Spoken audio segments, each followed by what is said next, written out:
What is going on? Welcome to Saturday Happy Hour. We have officially kicked off. Wrestlemania main event is getting ready to happen. Well, first night main event. I don't know if y'all into the WWE. We are in the Rando household, and I have never been more conflicted in my life. I think Randy Orton taking on Cody Rhodes. Randy Orton, one of all-time greats, but he's turned heel. And I don't like the fact that he's beaten up on Cody Rhodes lately, but I think I'm going to have to go with my guy, the Viper. T. What's up, dude? What's up, man? I got the Lakers and Houston game turned on, so just watching that. No KD tonight, right? No KD tonight. Reed Shepherd just went on a little 5-0 spurt, and I'm always delayed, so he probably did this like a minute or five ago. But he went on a little run himself. They're losing right now, but it's a 2-point game. But I was thinking about something. It was showing all of LeBron's longevity stats, but it was making me think about Kobe and MJ in particular, because generally LeBron, none of us think he's the GOAT, but I acknowledge him as number two.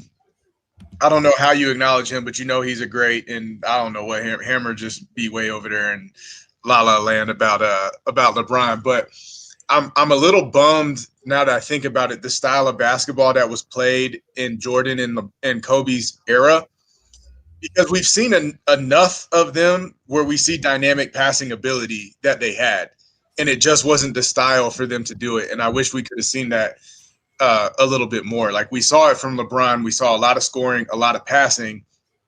Mike and Kobe, we just saw a lot of scoring. But when Kobe trusted somebody, we saw really dynamic passing ability from him with Powell and Shaq. So I was just thinking about that. Like, that's not what basketball was then, but it would have been great for them to put that on display more.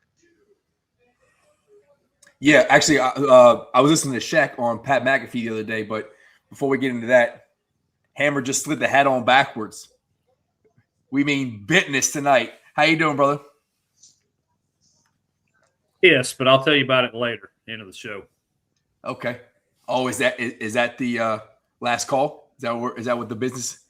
Little tease early on the show. I like it. Yeah. No Selena today. She's being a nerd, doing homework, writing papers. Like, that's important, getting your degree. I feel like she should be enjoying a bourbon, but now she's doing the right thing, getting some work done. Or turn it up. I'm an energy drink guy. Little C-Bum. I love me some C-Bum, man. Bum is good, man. I drink half of one of these a night. Just half? Yeah. I'm impressed with that discipline. I got to give you that. I'm not drinking a half of anything. Like, once you hear that, it's all going to get going. It's all gone. Well, about a year, been almost 2 years, I guess. Walked into my doctor's office for a checkup at the urging and borderline demanding of Mrs. Hammer, and found out I had stroke-level blood pressure. So massive diet changes. Of course, I got put on medication to immediately make an impact. But, yeah, so long story short, I've done a lot of dietary changes over the last couple years, and that's one of them. So I treat myself to half of one of those every night. So good for you. Thank you. Matt, how you doing? We are I'm drinking a little Speakeasy. It's from the Willett Distillery. It's very, very tasty. As you can see, by the time this show's over, it's probably going to be gone. We might move over to something else. We'll see what the night takes us. Look at Pat McAfee rolling in. This dude literally has the world by the balls currently. Just anything he touches makes a bajillion dollars. And on top of that, he's a great human, which I got to meet at Radio Row. Hey, you know who just fought a little bit ago? Seth Rollins. You remember the dude we were driving away to take you to the airport? I rolled the window down. I was like, "Hey, Seth." Yeah. I was like, I know you hate that all the time. And he was pretty cool, but that's who we just he just fought here too. Did he win? He did not. He got choked out by Gunther, which again, you probably aren't tied in WWE. You may not watch. Hammer, do you watch WWE at all? I keep up with it. I'm more of an old school guy. Yep. But I keep in touch. I have a unique connection to the world of professional wrestling that we can probably even do a show on one day. But anyway, yeah. Can you get me in the ring? Can I get you in the ring? Yeah, like you got that kind of connection? Now you got that kind of connections. Okay, all right. One day, Matt Jones. I think you could do it though, legit. Oh, I can 100% do it. I think you can do it. No, you're athletic enough, and Matt Jones needs to hit me back up and get me an OVW and let me. And I don't want to fight Cash Daniels, but maybe me and him can tag team. Cash Daniels is a big old son of a gun. I mean, if I got to do it to get in the ring, I'll take on Cash. I give him 1 or 2, but I'd rather just team up with him. Randy Orton, this dude, we looked it up. I did not know he is 46, right, Jay? 46. Yeah, 46. Yeah. Dude is 46 years old and is still massive. It's unbelievable. Yeah, it's crazy what kind of shape he's in. This guy's cheering for him. Not that 46 is old. Not saying that. Just saying athletic years. That's long in the tooth. I don't want those problems, Matt. Plus, I would fight dirty. I know Rando's weak spots, and I would just go right at them. I would just hit his shoulder over and over and over again. You want to see blood. Yeah. But Randy Orton is like, dude is timeless. Still looks. This is, if you have any questions on why I am so big into getting myself on the science once I retire, Randy Orton's the specimen of why. All right. It just, he is absolutely ageless. But and he's one of the greatest. And that's why when I go back to my childhood and cheering for Randy Orton, even though I love Cody Rhodes, and Cody Rhodes is a great guy, and he's always the nice guy, sometimes nice guys just don't win. And Randy Orton, the Viper, is just going to have to RKO him tonight. And it's just going to be unfortunate for Cody. He'll get back. But we have a special guest, Drew. Sorry to give you a warning, man. You're jumping on here as we were getting into our WrestleMania talk. What's up, Drew? Yeah, happy to be back on. How you doing, brother? I'm good. How are you guys? We are well, as you could see, starting off happy hour strong. I'm pretty sure typically I'm the one that actually enjoys happy hour from the beverage standpoint. But and I got to say, as I watch some of these clips, you can definitely tell as the time goes on, it has an effect.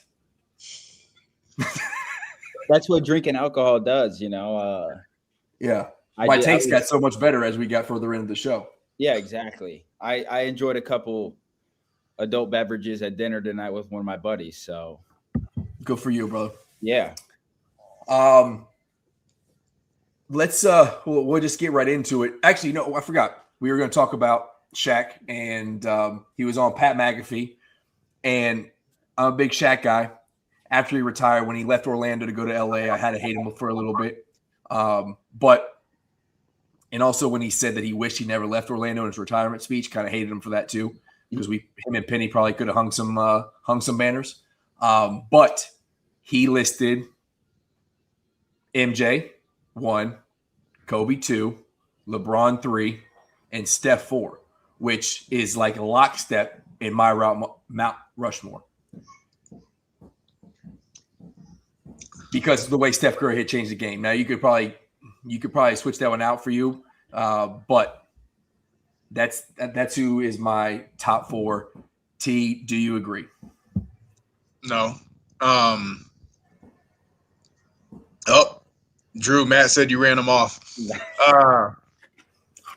I mean, I am insanely high on Kobe. Like how good he was, how competitive he was, like all that. I think he's the second greatest shooting guard ever, all-time great. Like as respectfully as I can, Kobe's not in Mount Rushmore for me, and same with Steph. I still think for me, Magic. Is that on the mountain? Mount Rushmore means the 4 greatest players of all time, right? Yeah. No, he's not for me. It's I'm not saying it in order, but for me, it's Magic, LeBron, Mike, and then I'm torn on like Kareem.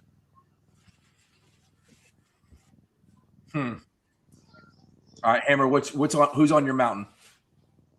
Are we talking 4 here? Mark, understanding the assignment. Jordan, Kobe, Magic, Bill Russell. All right. If you're doing regardless of position, that's my 4. Okay. Well, it depends. Like I have, there's certain arguments for either in terms of like pure basketball and like the impact that they made. I actually agree with you, Rando. What was it? MJ, Kobe, Bron, Steph. Yep. Like I like that 4, but like for me, dude, like, because I can't speak on like the Bill Russells, I can't even really speak on the what Michael are you saying, Jordans, Drew? A little bit younger. So that's a nice way to put it. See, he could have said you're old, but he said I'm young. All right, you got a spot at the end of the show for me tonight. I'm a glass half full guy, not a glass half empty guy. It sounds like you're a 1 foot in the grave kind of guy to me. Half a foot. But I think like, MJ, he just was MJ. Like, for me, like growing up as a basketball head, like I, studied and watched a ton, and The Last Dance was super cool. Obviously, LeBron has pretty much been the best player in the world my entire lifetime. Steph has been until Steph got in the league. Yeah, and then for the last 12 years or so, like Steph Curry has been that dude and completely changed the way that basketball's played, probably forever. By what he, the impact he's been able to make. So, and Kobe was just Kobe. Like I grew up loving Kobe, the way he played, the mentality he had. It just, not a lot of guys are wired that way. So I agree with that 4, but you could also make arguments like Bill Russell and his rings and Wilt's stats and all those things. So it's kind of hard to really solidify as like who is the 4 best players of all time, because you can make, probably 15 players in the history of the sport. You can make a case for those guys being in that top 4. No question. But I very much so differentiate best and greatest.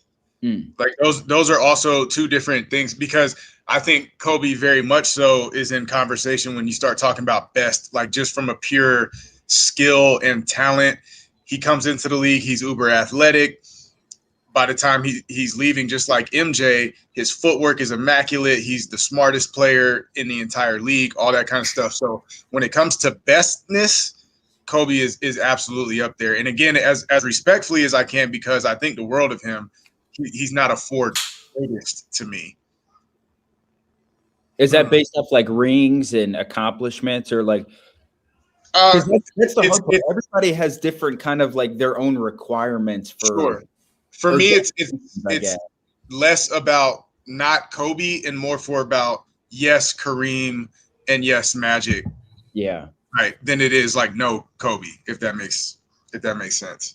Yeah, and it, like I said, it's hard to argue because you can classify like 15 guys in the history of the sport and make a case for. So it's really all just personal opinion. It's like comparing apples to oranges or those. It is, because even though TVS you don't have to argue it. You don't have to argue it. Even though he's halfway on the mountain, y'all, like Larry Bird, definitely.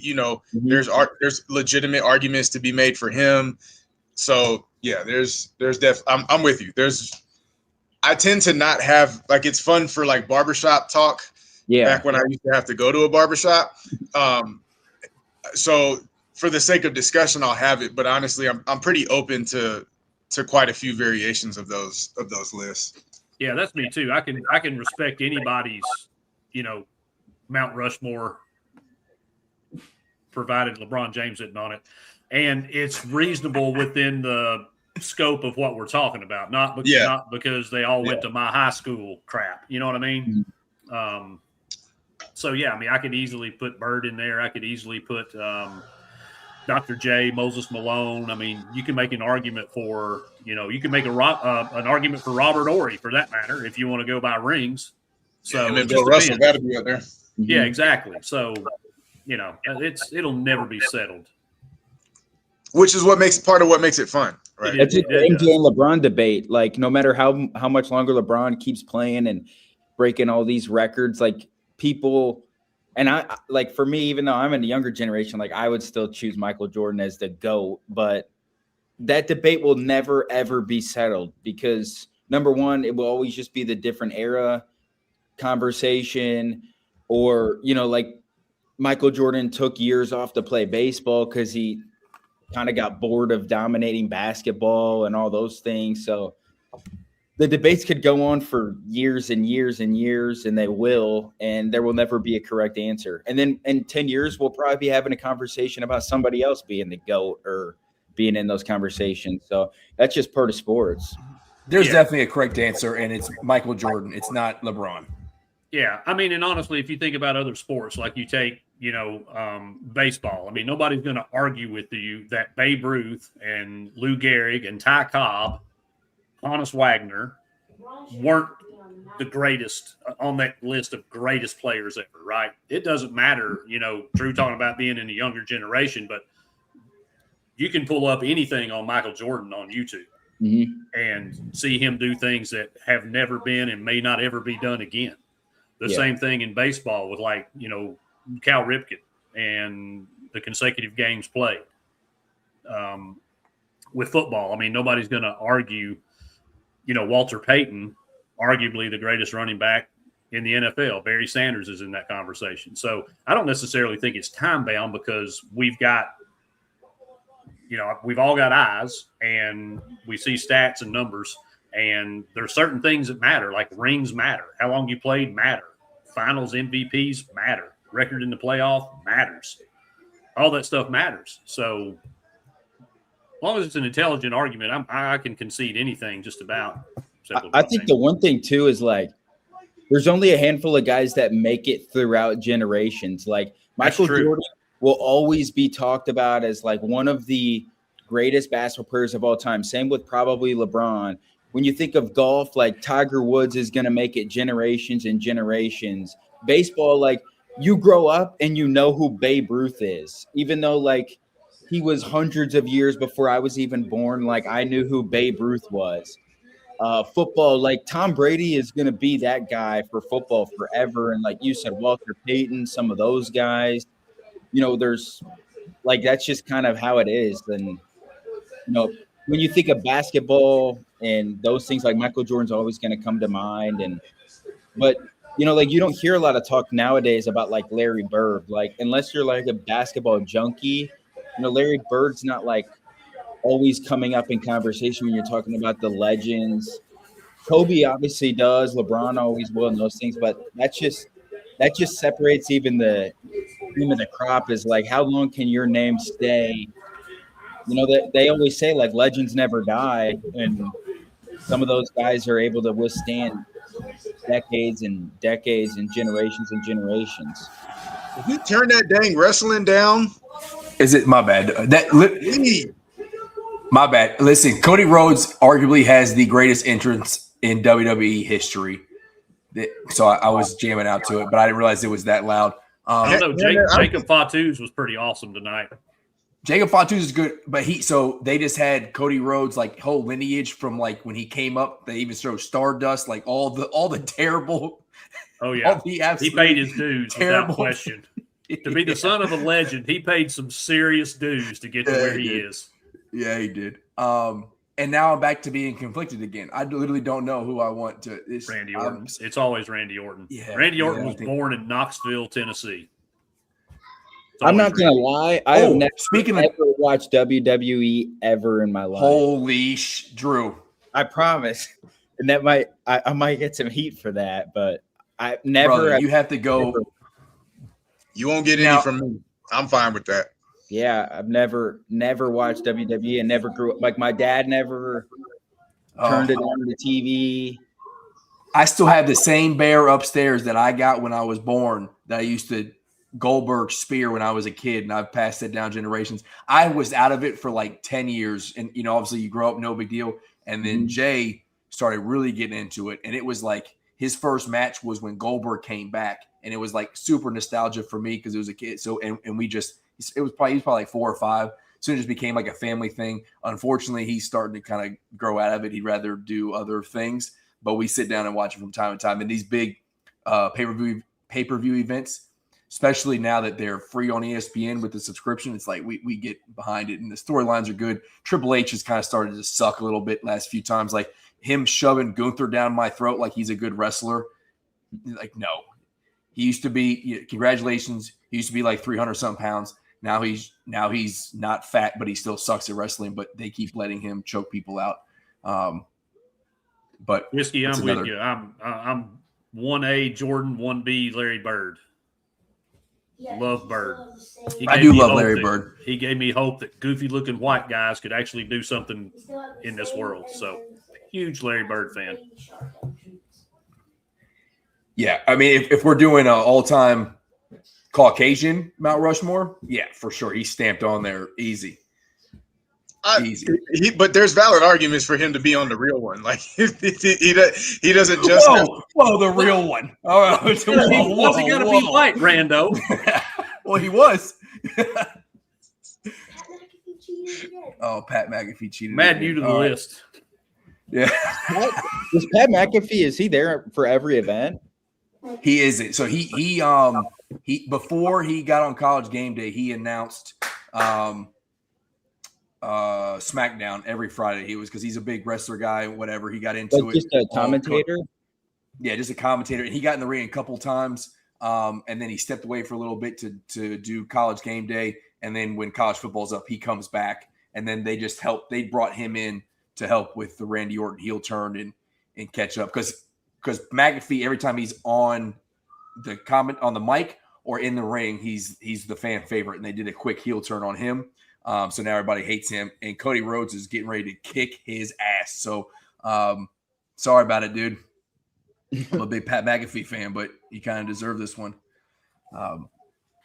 But hey, we got a bunch of people in the chat. Really appreciate it. If you're watching it live on X, if you can repost it, we would very, very much appreciate it.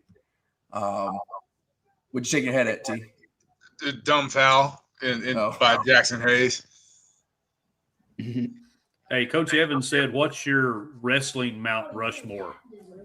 How come I can? Is he back up at the top again?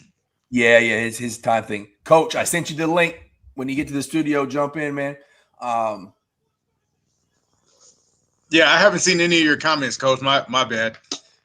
Yeah, I see him on there. I see him now. Let me scroll up to the top. Okay, so Coach said Steph's not on the mountain. Again, this is just an old man take, Coach. So you and I'm just going to let you know that right now. Okay, wrestling Mount. See, okay. This is tough. So Goldberg was like the dude I grew up on. And you can say he wasn't a great wrestler, but he was Goldberg.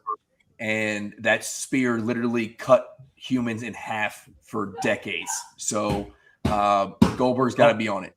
Hold up. Did you just say Goldberg was a great wrestler? No, I said Goldberg wasn't a great wrestler. Okay. I just wondered how many of those you've had. So just making sure I didn't mishear you that. But when I'm talking about Gold, so here he was a great wrestler when it comes to like the like persona, what you think of entertainment, like professional entertainment wrestling. He was great when he would come out banging his head on and like blood dripping down the. So I got to put him on my Mount Rushmore. Why is it so hard to say? I've had a cocktail that should not be so difficult to say. You're the one that brought it up, so you should at least be able to say it. Mount Rushmore. Words are hard, man. It's like Jelly Roll just dropped an elbow on Pat McAfee and sent him to the hospital on a gurney. Oh my goodness. That is unfortunate. Jelly Roll did lose a lot of weight. Shout out. All right, so Goldberg. The Hulkster's on there, no doubt.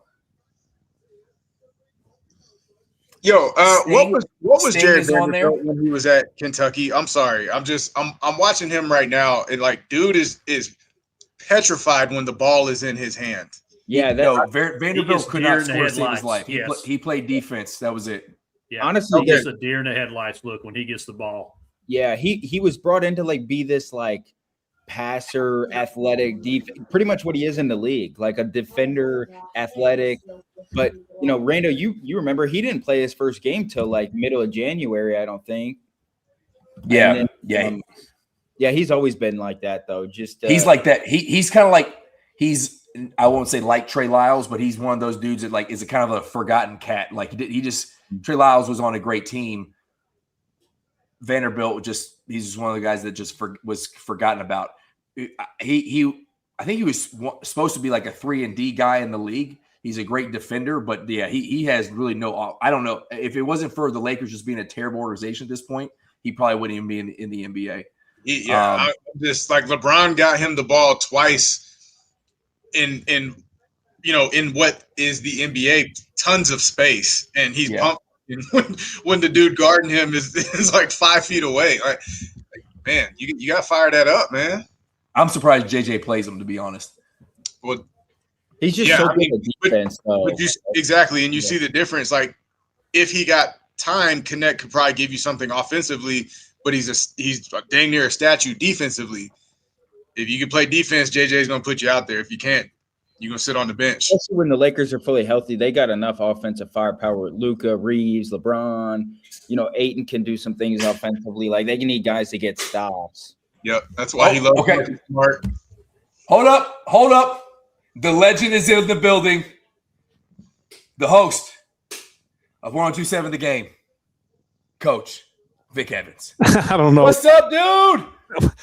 Dude, I'll tell you what. I've done a lot of Mount Rushmores in my radio time, and Rando, you have to have the worst Mount Rushmores in the history. Thank you, Coach. Per usual. Voice of reason has showed up. Don't do that. Wrestling, basketball. Like, how in the hell do you have your own show with these bad takes? I own the business, so like that must be. You can't kick me out. It's the Jerry Jones of live stream and podcast, Vic. It has to be 100%. And listen, no offense because you're really young. And is it Drew? No offense, Drew. You're really young. Bird and Magic. I know you said before your time. The NBA Finals were on tape delay before Bird and Magic came in the league. That's all you have to know. Period. Yeah, they were responsible for NBA becoming like a live cast on TV. Yeah, they saved the NBA. It was coming off a massive cocaine and drug problem of the 70s. Without Bird and Magic, you wouldn't have Michael and LeBron, and you'd be watching the NBA Finals at 10:30. Yeah, see, I'm only 23, so I never got to. No, I'm not holding it against you. I know you're a young pup. I appreciate you because I learned something new today. Okay, well, first of all, Vic, welcome on the show. I give you such a great shout out. You just attacked me from the jump. Awesome. Thanks so much for that. Two, that was my personal Mount Rushmore, and I was validated by Shaquille O'Neal on live TV on ESPN, the company that you also work for. Said, hey, guess what? That's my Mount Rushmore. So you not only are you coming at me, you're coming at Shaquille O'Neal. Yeah, like the 10th best center ever to play in the NBA. I mean, that is I don't know why I would take his thing, his advice. Oh my goodness. I didn't hear it because I was waiting in the green room and I just missed it. I did not hear your wrestling Mount Rushmore. Okay. I heard you didn't miss it, Coach, because he ain't said it. Okay, well, I heard I interrupted him. Yeah, so I was trying to get to it. Yeah. 10 either. So this is my Mount Rushmore. And okay, also, wait, Rando, wait. Just say the Mount Rushmore. We don't need a whole diatribe on why everybody is on it. Just give your 4 people. Well, I have to now. Just give your 4 people. Goldberg is one of them. Hulk Hogan is another. I feel like a victim on my own show right now. And I'll give you my and you can tell me. So it's Goldberg. It's Goldberg. Okay. It is. Excuse me. It is Stone Cold. Okay. It's the Hulk. Okay. And again, I know it's controversial, but it's just a guy who I loved growing up. It's Sting. Okay. Here's the thing: the true Mount Rushmore is Hulk, Ric Flair, Bret Hart, and then I could either leave with Sting or Triple H. I mean that's the Mount Rushmore. I mean it just doesn't. It's hard to fight that. Why is it Triple H though? Well, I mean, I think you can make. I think the fourth one on any Mount Rushmore gets where you can have a lot of arguments. I think on most Mount Rushmores, you have 2 or 3 that are locks, kind of like MJ, Magic, and Chamberlain. They're locks. So if you want to tell me it's Sting, or if you want to tell me it's somebody even going all the way back to like Nick Bockwinkel, or if you want to go with Randy Savage, I can live with that. Goldberg couldn't wrestle. I mean, you might as well put the Ultimate Warrior on your Mount Rushmore because they literally could not wrestle. They were just a big body guy that people loved. And I was one of those guys. But listen, the deadliest thing in the world was a Goldberg spear. I watched him cut men in half. Grown men cut them in half. Just end careers with that spear. You do realize have you wrestling's fake, right? I mean, are we really? Whoa! Oh boy. No, it might be scripted. It ain't fake, okay? And you know what? Actually, I'm gonna actually write this wrong here. I love Goldberg, but if you're really, really making a Mount Rushmore, you take Goldberg off legit and you put The Rock on there. The Rock's probably the fourth one. I'd probably put Rock as my fourth with Hogan and Flair, and Yeah, Ric Flair's a good one. It's just outside of my I obviously I know Ric Flair. It's just outside of my you and Hammer. That's your age group, not mine. So yeah, it was the best time to grow up. Absolutely. There you go. But yeah, do you still watch wrestling, Vic? No, I haven't watched wrestling since I grew up and became an adult. Okay. All these shots fired at me. All right. Every now and then, if it's on TV, I'll watch a little bit of it. But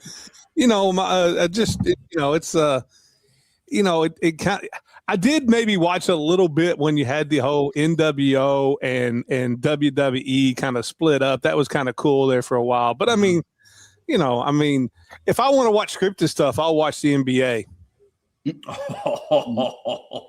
Facts. Vic is on one tonight. I like it.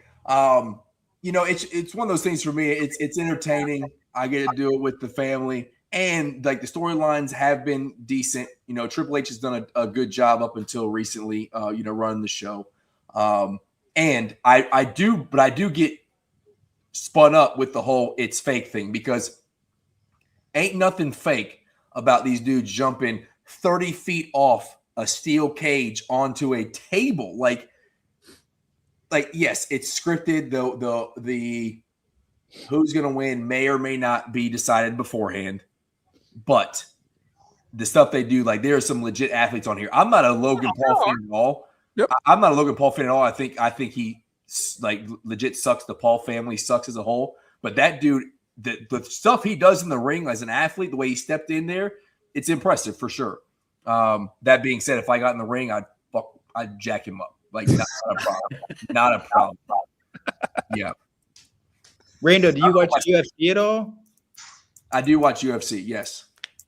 Yeah. That's what I watch. I don't watch the WWE, but I'm a huge UFC guy. No, Kevin, we're not talking AWE. All right, we're not talking G League of the WWE. All right, I know he's a big AWE guy, but AEW guy. WNBA while we're at it. Oh shit, big. Hey, they're signing $4 million contracts now in the WNBA. Yeah, and they couldn't beat a good male, high school state championship team. That is, yeah. Nothing says like we deserve a pay raise than losing $50 million a year. Hey, I tell you what, how about you get revenue sharing, and then we'll see what kind of product goes on that court. We pissed Kevin off. He's like, I'm out. You're talking about AEW. You said AWE. You couldn't even get the damn name right. AEW. Listen, words and letters, consonants and vowels, they're all hard. Other than that, you got it nailed. Yeah. Other than that, I can host the hell out of a show. That's right. Yeah. So Hogan, Flair, Andre, Steve Austin.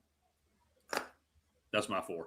That's not Andre bad. Giant's a good one. Andre the Giant's a good one. I think Andre has to be in there because of what he the impact he had, because that was really before there was no weekly television other than the territories. Yeah, it was all territories. You know, and so my honorable mention, speaking of territories, my honorable mention is going to be Ricky Steamboat. Oh, I love the Dragon. Because the feuds he had, even him and Jay Youngblood as tag team partners in the territories, and then his individual matches with Flair and then with Savage were historic. The what was it, WrestleMania 3 or 2 or the Savage, that is still the greatest wrestling match I've ever seen. Those greatest match ever. Yeah. And Ricky never went heel at any point in his career because he didn't have to. He was that damn good, and 2, he was that loved. Yep. So yep. And you got to put Andre John on there, maybe just because he saved the whole beer industry. That's it. That's it. When Andre came to town, everybody wanted a ticket. And not only that, Andre, every bar wanted to stay open until like 4 a.m. That's right. He did more for the economy than anybody has ever done in wrestling. Yeah, no, Andre the Giant was great. And if you are in the age, Drews is talking to you, or anybody watching, if you're in the age before, like, and this includes me, honestly, because I knew wrestling, but I was not at the age of when it started. Go watch the Vince McMahon doc on Netflix, and you will have an appreciation for wrestling and what it came in. And they even have the WCW and WWE or WWF at that point, the rivalry and how that took off, and how WCW was telling people, because they were live, they were telling people who was winning the WWF matches and stuff like that. Like, I mean, it's great. Now, it does show you that Vince McMahon, maybe not a great human at times, but it is what it is. Or ever. Yeah. The Andre the Giant is a great one. And I think my favorite match was The Rock and Hulk WrestleMania, when, and you don't know this unless you watch the doc, but the dude who won the fight, because the Hulk was NWO, and he had kind of turned heel, and everybody loved Hulk. Everybody loved The Rock, but they still expected that the Hulk to go out there, and that's when he learned about the Gorilla Room and whatnot. And then all of a sudden, the crowd start chanting for The Rock, and they're like live feed, like, "Oh, we got to change who wins this match, like real time," And they have to actually improv. And you could see how you can start kind of respecting wrestling for what it is a little bit. It is still entertainment, but all right, let's get into college basketball, transfer portal, signees. When you said, you got something to say? Okay, hold on. Jay's got entered. When you said that you couldn't spell or pronounce. Okay, here we go. Jay's gonna jack me. Hey, I think he needs to be on camera for this. Come on, get on camera. Go ahead. Everyone wants to know. You said everything that you can't do on the show except for one thing. You left one thing out that you can't do on the show. What's that? Math. Okay, thanks, dude. Get out of here. You cannot do math.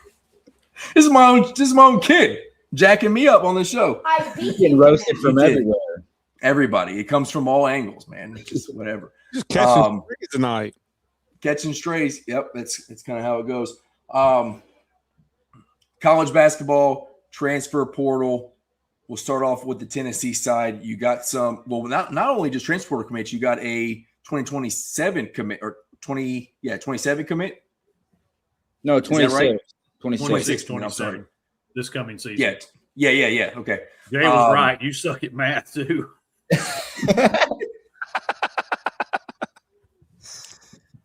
Oh, dang it. Well, hold on a second.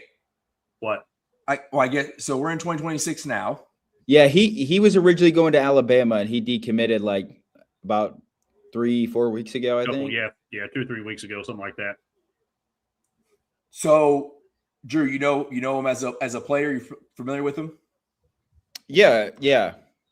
So how is he as a player? And then also, does this tell you that maybe this isn't Rick Barnes last year? He's going to and getting freshmen. Like, how do you think that? I was surprised to see that commit, knowing that maybe we were going all in on Rick Barnes, final year, but we're still pulling freshmen at this point. What do you think that means? I'll go Drew, and then we'll go Hammer and T. Well, I think obviously you always got to fill out a roster. So, when a top 30, 40 ranked kid in the country comes available, you never know. I mean, you saw it last year. Keaton Wagler was a 120 ranked player and now going to be a top 10 draft pick, maybe even higher, top 5 potentially. So, he's 6'9", around 200 pounds, long, athletic, versatile guy. Game kind of reminds me of like what we sort of expect from like Braden Hawthorne, just kind of a long athlete that can make plays, can score the rock and play some defense. So I don't know if it necessarily means that like he'll coach any more years. I mean, it's a young guy.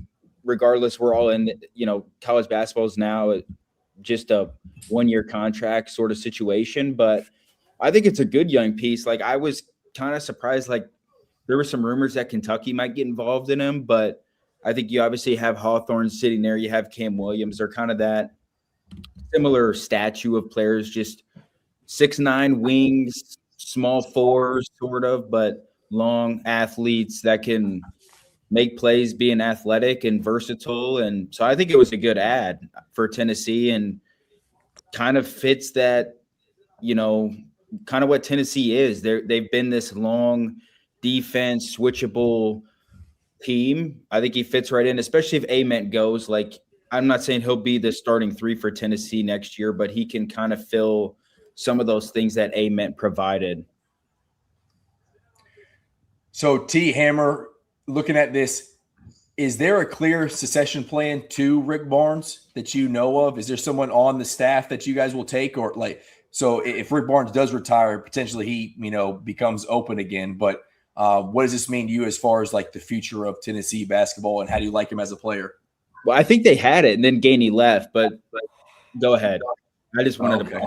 Yeah, that was what I thought. I thought Gainey was the coach in wait, but I could understand him wanting to go back to his alma mater. I don't hold any ill will towards anybody that wants to do that. So, T, I'll let you speak on this. You probably know more than I do on it. So in terms of what it means for the future, I don't know, but I'll liken it like we do often to like our stuff in the Marine Corps. Like when we know we're about to PCS or we know we're about to move, we don't just let our company or whatever that or our platoon or whatever it is that we're in charge of just fall off the rails, right? Like we try to set it up so that the next platoon commander or company commander or whoever comes in can come into a well-oiled machine. I think Barnes loves Tennessee, and I have no idea what this means about his timeline, but I don't think he'll ever just stop because he thinks his time is coming to an end. I think he'll grind basically until the last day so that whoever does succeed him can roll into a well-oiled machine.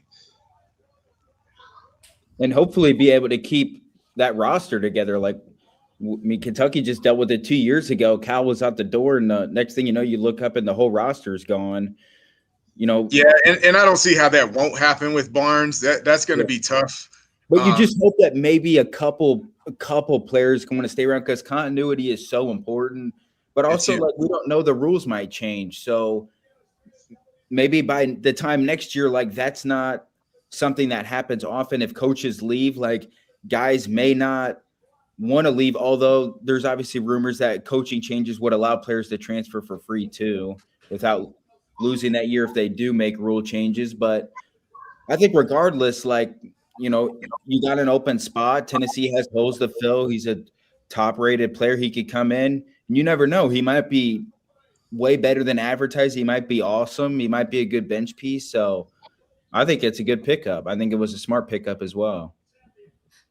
Yeah, and I don't necessarily know that anything that happens, be it through recruiting, be it through transfer portal, hiring, anything, I don't know that anything necessarily points to Rick Barnes staying or going. I think it's just business as usual in the coach's office, and Rick's made it very clear, he's coming back next year and hasn't said anything beyond that, which I don't know why anybody would expect him to. Mm-hmm. And honestly, I mean, knowing what I know about Rick Barnes, I don't think he'll make that decision until it's put on his heart that I need to walk away, or Miss Cherry decides it's time for him to stay home. One of the two. But I don't know that anybody knows, including Rick Barnes, when he'll stop coaching. And I think it's the same thing with Bill Self. Like, they're two of the better coaches in the country. I mean, regardless of Rick Barnes' accomplishments, like he's still one of the best coaches really of all time in college basketball, minus the championships and those things. But, those guys are going to keep coaching. They're going to keep working their tail off until they're done. And then when they're done, whoever fills in for them, they'll figure it out. But they're not just going to roll over and be like, I'm done this year and that's it. They're going to keep working, and they're probably operating the same way that the players are now of like 1 year things. If Tennessee has another good year this year, he might say, why not do it one more year and just keep going on those 1 year plans? Because as long as he wants to coach, Tennessee's going to keep giving him a contract and allowing him to stay on the sidelines. Same thing with Kansas and Bill Self. So, yeah. What is Barnes' current contract? How long does he go through? I'm not he sure. just got an extension. Give me a second. I'll find that. But this is the most successful stretch of Tennessee basketball in our existence. I mean, we had some good years with Ray Mears, with, Ernie Grunfeld and Bernard King, but in anybody's lifetime, this is the greatest run that Tennessee's had in basketball. So Rick Barnes can pretty much dictate what happens in that program, and that includes what he does. I mean, honestly. Yeah, he's got a lifetime contract, so he'll go till he's ready to stop, and then he'll stop. Yeah, he's got a lifetime contract. 100% right, T. I forgot about that. He did that last year, and he probably deserves it for what he's done there. He absolutely does. I mean, he absolutely does. Championship or no championship, no matter what happens, he deserves to leave on his terms. He's earned it. He's elevated that job too. Like the second he steps out of the door, like, there's going to be some probably big-time coaches that want to come or go to Tennessee and take over that program. That's a big-time. He's elevated it to being a big-time job, with the resources, the fan base. Obviously, the last 3 years, he's been knocking on the door in the Elite Eight. So he's not only elevated himself as a coach all-time in college basketball, but he's also elevated Tennessee basketball program where – the second he steps out the door, I don't see them really taking that far of a step back as long as they make the right hire.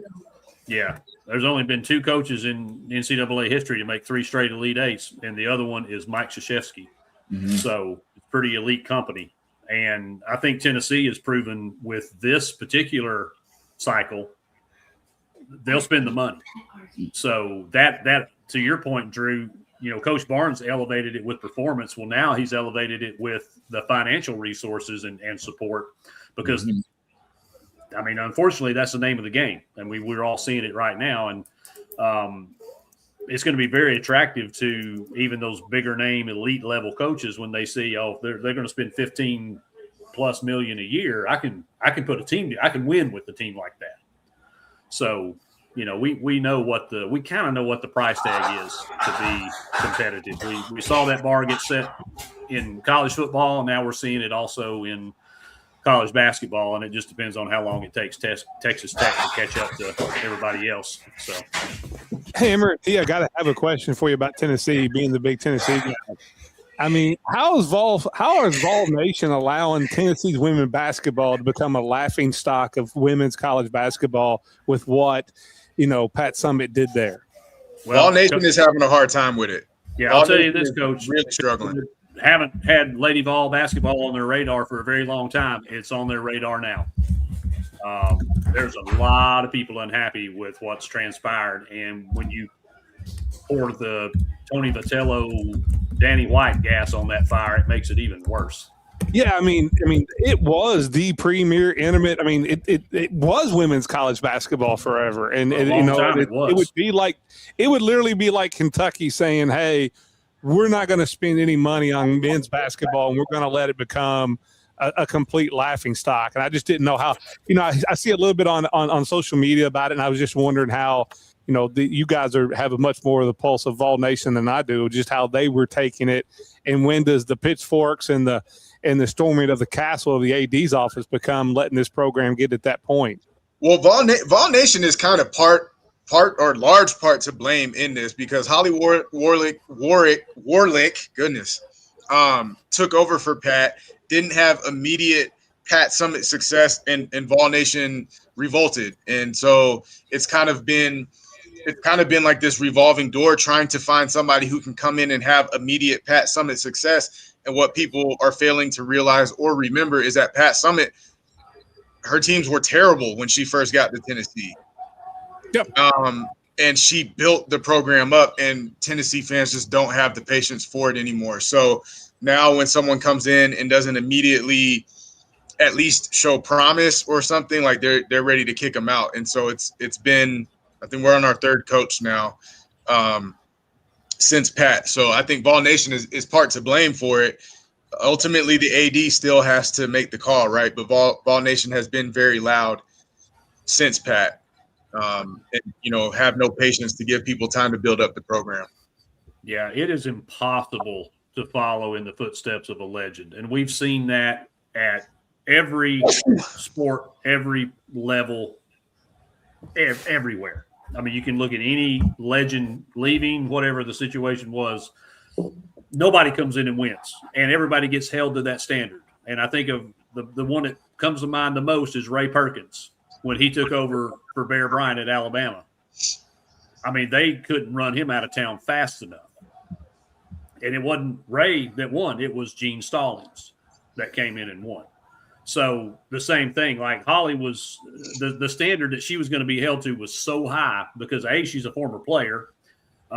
B, was on the coaching staff, and everybody just expected, oh, well, we're not going to miss a beat. We're going to, Right. go undefeated and win, 3 more national championships. And when that didn't happen, T hit the nail on the head. Well, that's not how this program works. Kind of like Kentucky in basketball, honestly, right? I mean, because you guys have that same standard. If we don't make the Final Four within 2-3 years, then the coach has got to go. So yeah, and we're seeing it at Bama. We're seeing it at Bama with Kalen DeBoer, right? Like he's actually been a good coach at Bama, but he just hasn't been Saban, and so the Tide are like freaking out down there. Yeah, they lost 4 games 2 years in a row, and Yeah, You never see it. happened in Saban's era or You Bear see it. Bryant's era.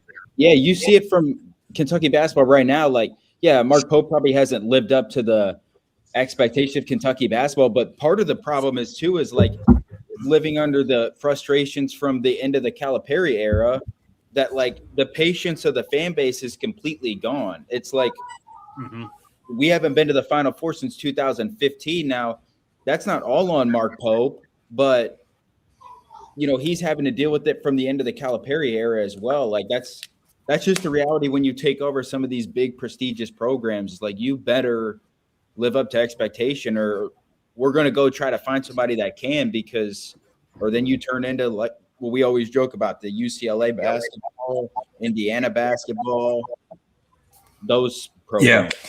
Well, there's and shout out TB for this from Round of Shots, but he went back and did the research, and there's tangible like evidence to go back and look at the successful coaches in Kentucky basketball history, where year 3 they've at least made an Elite 8. They've won SEC Coach of the Year, right? And their winning percentage is over, was it 70%, Drew? I know you were on the show, something like that. Yeah, it was something like that. So over those 3 years, and the coaches that haven't hung a banner at Kentucky, those 3 things weren't met, and then they were gone. Everybody else, back to, like I said, Adolph Rupp, like those were the things that happened. And, so if you have that much history, you probably have to put some stock in it. Now, college basketball has changed, and the blue bloodness of college basketball has diminished significantly. But I think that's the pressure of Mark Pope right now, right? Of like, you better make an Elite 8. You can't have another 10+ loss season. SEC Coach of the Year, I don't know that really holds so much weight. But you got to start winning ball games. You definitely, the thing that really kills Pope in his first 2 years is not protecting Rupp Arena. That's the thing that super pisses off Big Blue Nation, right? But yeah, I do agree that there's a correlation there, or like there's a similarity between Tennessee women's basketball, and there's an expectation there, because Pat Summitt and Gino are like, those are the faces of college basketball. through forever and ever, right? So, yeah, it's a good question, Vic. And all right, this, so that let me jump because I might have to bounce here in a second, but. So I posted, I think it was yesterday. I responded to y'all's. I didn't even know who Perry Stevenson was, but I guess he played at Kentucky. So I responded to him, or I quoted him, and I'm not really like I'll do it once in a blue moon where I'll rage bait Kentucky fans, but generally that's not. I don't really care to do that. Like I actually try to have, even though it's impossible on Twitter, but I try to have like real debates and stuff. And so he was talking about if Kentucky is the standard. I said Kentucky is not the standard right now. And then, of course, like Big Blue Nation freaking freaked out on me and all that, which is fine. No big deal. Who would you say, Vic, let me ask you first. Who, let's say in the past decade, is the standard in men's college basketball? So you said that Kentucky wasn't the standard and people rage baited you? No, that made all mad at him. Mad, and so like everybody, people got mad at you for that. I mean, what standard are you trying to give? The 10 standard? I mean, I don't know what to say here. One dude absolutely lost his mind on T, and I had to. I wanted to jump in there so bad, but I knew if I did, this would drag out till next week. So I waited till tonight to speak to it. But he lost his mind when T said that. Well, I mean, listen, I'm as big a Kentucky fan as there is, but let's just be honest. In the last 10 years, we're nowhere near the standard of college basketball. I think if you look at it I think it's the last 8 years or something, we're not in the top 25 in total wins. I mean, it's very easy. If you look at it in the last decade, the standard would have to be UConn, and then, even though they also get a pass, Duke, who hasn't won a national title in a while since the 2015 also. But the thing they have been relevant every year in the NCAA tournament. They just are. And that's the problem with Kentucky is even when we thought we were good, we were getting knocked out in the first round, by St. Peter's and Oakland. And, a guy that I watched down here playing Owensboro go 1 for 10 from three-point land because they just guarded him. UK decides not to guard him and let him shoot threes wide open. It's nowhere near the standard. I mean, you'd have to go UConn. You'd have to go Duke. As right there in the standard. To me, it's UConn. I mean, you look what they've done. They're by far and away the standard of what college basketball is. Now, it's weird. Like they either make the final game or they win the championship or they get knocked out in the first or second round. Yeah. That's fine as long as you're winning championships. Exactly. And so UConn is who I said as well. Yeah. And of course, like all I get is like, you don't get to talk about this because you're Tennessee and you have no Final Fours. Well, first off, I've never suited up and played for Tennessee. So I can't help that. Like who I root for has nothing to do with what I see and what I know. And that's what I was trying to tell them at first, like, hey, this isn't a personal thing. I'm not attacking Kentucky. I'm just saying right now you're not the standard, which was what Perry Stevenson was saying. Yeah. We're the 10 standard. I mean, and on behalf of BBN, I'm going to apologize because UK, and I love BBN, but we are also crazy. I mean, let's just face it. We're 100% which is fine. Yeah, which is fine. And for me, it's all in fun. So when people get all in their feelings and stuff, I'm not going to do that. But yeah, to me, it's like clear in a way UConn because they've got the Final Fours, they've got the championships and all that. And so that's really all that I was. We're talking about the standard that Pat Summitt set and all that. And I will always readily admit that Kentucky definitely has the name. Kentucky definitely has the history. Kentucky is an all-time great program. Like all those things. I'm just talking about right in the here and now and in the past decade that like blue blood status doesn't make you the standard is really all I'm trying to because UCLA is not the standard either. Right. So well, I would kick UCLA out of the blue blood territory. I think once you've been as bad as they have for so long, you get booted out. You just don't get lifetime membership into blue blood. What I was going to say, BBN is kind of like dating a crazy woman. Like they're fun as heck, and you're going to have some really good times. But then you're going to get your car keyed and your tires are going to get splashed at some point. But what drives me crazy about BBN is they'll make that comment about you or you're Tennessee. You don't get to talk about this.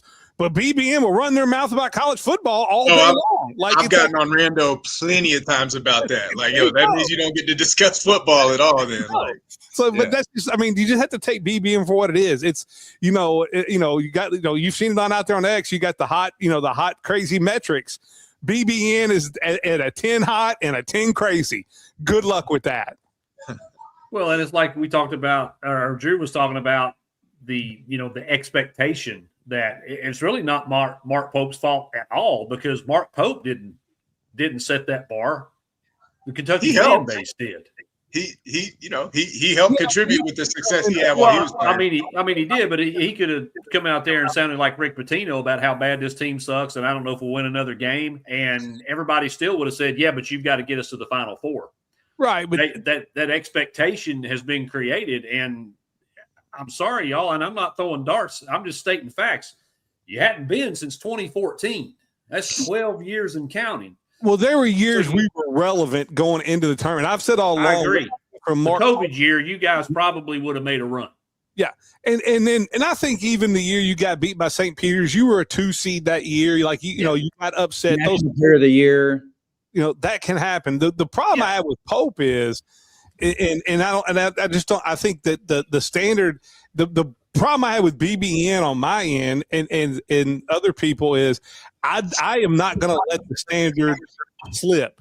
Like, because I think you start letting the standard slip, you end up like Tennessee women's basketball, or you end up like Indiana basketball. I'm not saying you have to go to the Final Four every year, but when you come to Selection Sunday, you need to be relevant in that you are one of the 8 or so teams with the right upset here or the right break here can go to the Final Four and win a national championship. Let's be honest, in Pope's 2 years there, that is not anywhere being the case. I mean, we ran 10-loss Tubby out of town, and Pope's averaging 13.5 losses a year. Like, this is year one, you don't put them in that category. If we don't. Come on, Vic. They were not a national championship contender in any way, shape, or form. With Jackson Robinson on that team, healthy, and with Lamont Butler with more than I really don't either, because you can look at it. Hey guys, I got to run, but appreciate y'all. Appreciate everybody in the comments. Y'all be good. Don't give me this guy being healthy or this guy playing. If my aunt had balls, she'd be my uncle. Like you either have to be there playing. Don't tell me I don't want to take injuries is just such an excuse. That team was nowhere near a national championship title contender team by the end of the year. It just wasn't. Also, by the end of the year, but it's also a team that beat Duke. I know we were down a lot, and we had some bad losses. A team that beat Duke, a team that beat UConn. But if that team would have played Duke 2 months after that, yeah, you beat Duke in the first game of the year, and that was played in October. By 10 at least, and I don't think even fully healthy that Kentucky team would have beat that Houston team in the Elite Eight anyways. But if Pope gets to the Elite Eight year one, we're not having this conversation right now where year 3 is such a make or break year. Yes or no? I think that's right. Fair, yeah. Probably. Yeah, that is such going, ifs and buts and candy and nuts and all that. Like, if you'd have got to the Elite Eight, if Pitino would have beaten Oakland and St. Peter's, he'd still be the coach here instead of Arkansas. I mean, that's there's no way to look at that. Now, give me what the results have been. Yeah, and I don't disagree with that. I stole this from Darius Butler, but if ifs were fists, we'd all be drunk, right? But I will say, though, it's just it is something that you should think about. What Mark Pope did year one had less than 6 weeks to build a roster. And if you don't have the injuries, you're not a 3 seed, you're potentially a 2 seed, and then it all looks different as well. But again, it doesn't matter. This is a make or break year, and it is what it is. But while I was gone, y'all mentioned Kentucky football. Vic, did you look at, or did you happen to see any of the highlights or the first half of the Kentucky spring game? Yeah, I saw a few of the highlights. And listen, I don't take a lot out of spring games because every year there'll be some guy that will blow up in a spring game, and then you'll never hear from him in the regular season. It happens at every school. But I love what Stein's doing. I love what he's doing on the recruiting trail. I mean, you go out and get a commitment from the number 2 quarterback in the nation, which has never happened at Kentucky unless they were somewhere from Kentucky. You get the big safety coming out of Ohio. He's got them, I think, in the rankings right now in 247. They're either 11th or 12th in the country. Now it's awful early, but I love what they're doing and what he's selling, and I think this is a big year. I think for Stein, if you can go out and just put a product on the field that is fun to watch and is competitive. Now, can they win 7-8 games with that schedule? I don't know. But, I will say that when, Cignetti got to Indiana, nobody expected them to be in the playoffs either. I mean, nobody knows how good anybody is anymore preseason. Like, the preseason polls are the dumbest thing ever because, in college basketball, and this is why – like the whole net rankings and all this and the SEC football, always overrated. You get all these new kids in, nobody knows how good anybody is, but then they will say, we got all these great wins. Well, yeah, because you rated them in the preseason before they ever played. But I love what Stein's doing at UK football. Now, the problem I agree. He's doing so well, I think he actually puts more pressure on Pope. Now, I've got to give Pope credit. I do think the Watkins get that they got today on the commitment's huge.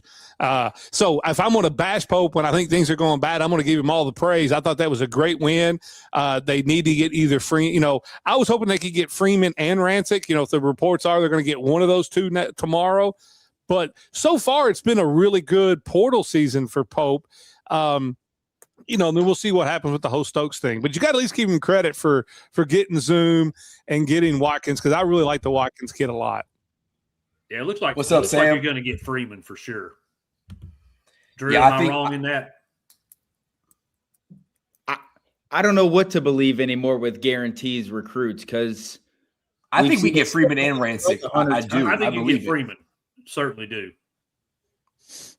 And they're just they're such different guys. Freeman will give you a little more physicality. I think Rancic probably fits Pope's offense a little better of a stretch 4. So I think if they got them both and look out, and then if you could, I don't know what's going to go on with Stokes, but if you could get both of them and add Stokes, then you've got something brewing. Is there any smoke to Stokes to Oregon? Not right now. I think with Phil Knight and Nike, there's always going to be a little something there, but I do think all of it is either Kentucky or Kansas. I think unless things just randomly fell out between Kentucky or Kansas, then I think Oregon would be an option. But I don't think they're really in it serious as of right now. And to be honest, if that would have happened, if Kentucky or Kansas, things turned weird, I wouldn't be surprised if he just called up some other random Nike school and was like, "Hey, what money you got for me? Like, I'll be interested in going there." But yeah, Oregon's shown. Oregon's shown. Drew, I'm sorry. Oregon's shown the ability under, that they can get some talented players. They got Jasper today, so yeah. I don't know, maybe got Farrell Compton.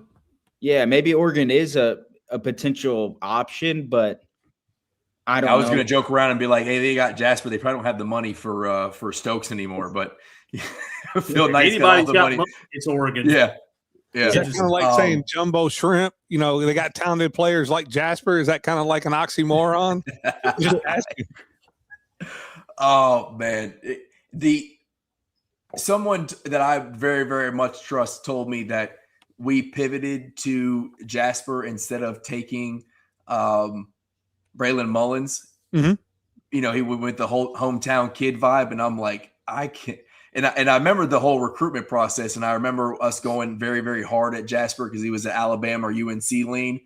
But then watching Braylon Mullins do what he did, I'm like, I cannot believe we missed on that kid. My goodness. See, I'll push back on that because I get it. Like, he hit that great shot and he had a pretty good year at UConn. But we judge Jasper really unfairly too. Like, what would Braylon Mullins would have looked like as a backup point guard this past year for Kentucky? So, I get the Jasper negative connotation towards him because obviously he did not live up to expectations and the financial side that he got and all those things. But again, it was very unfair what happened to him and what he had to play, how he had to play. He wasn't ready for it at all. Early in the season, he completely lost all confidence. And when that happens as a young player, like, you're just toast. And I think Pope probably had a pitch to him of coming back, but I think he was so jacked up mentally from the way that the season went. He lost all confidence of him as a basketball player. Obviously, you saw from his uncle going at Kentucky fans. You got Kentucky fans getting mad at him. I think the whole thing was just a disaster from 100 different reasons, not all on him. And it was just a shit show, to be honest. Yeah, no, it was. And I'm not all on, I do support Pope a lot, and I'll take some virtual face punches for Pope. But I was throughout most of the year, and then especially in that second tournament game when he decided to bring him in as a point guard and everything just turned. I was just like that. Yeah. You got to know at that point that he was not ready for that moment in that position, right? So you had all year. You had all this data of he's. You can do it in the regular season, right? You could kind of get away with it. If you lose, I guess it is what it is. Kentucky was already losing games anyway. So you kind of live with it, hope that Aberdeen doesn't get hurt. But in that game, and you saw the way Iowa State was playing defense early, they were up, they were trapping, they were doubling, and Kentucky was picking it apart early. Aberdeen was quick passes to somebody. Guys are slashing in on back cuts. It was, next thing you know, it was 20-9.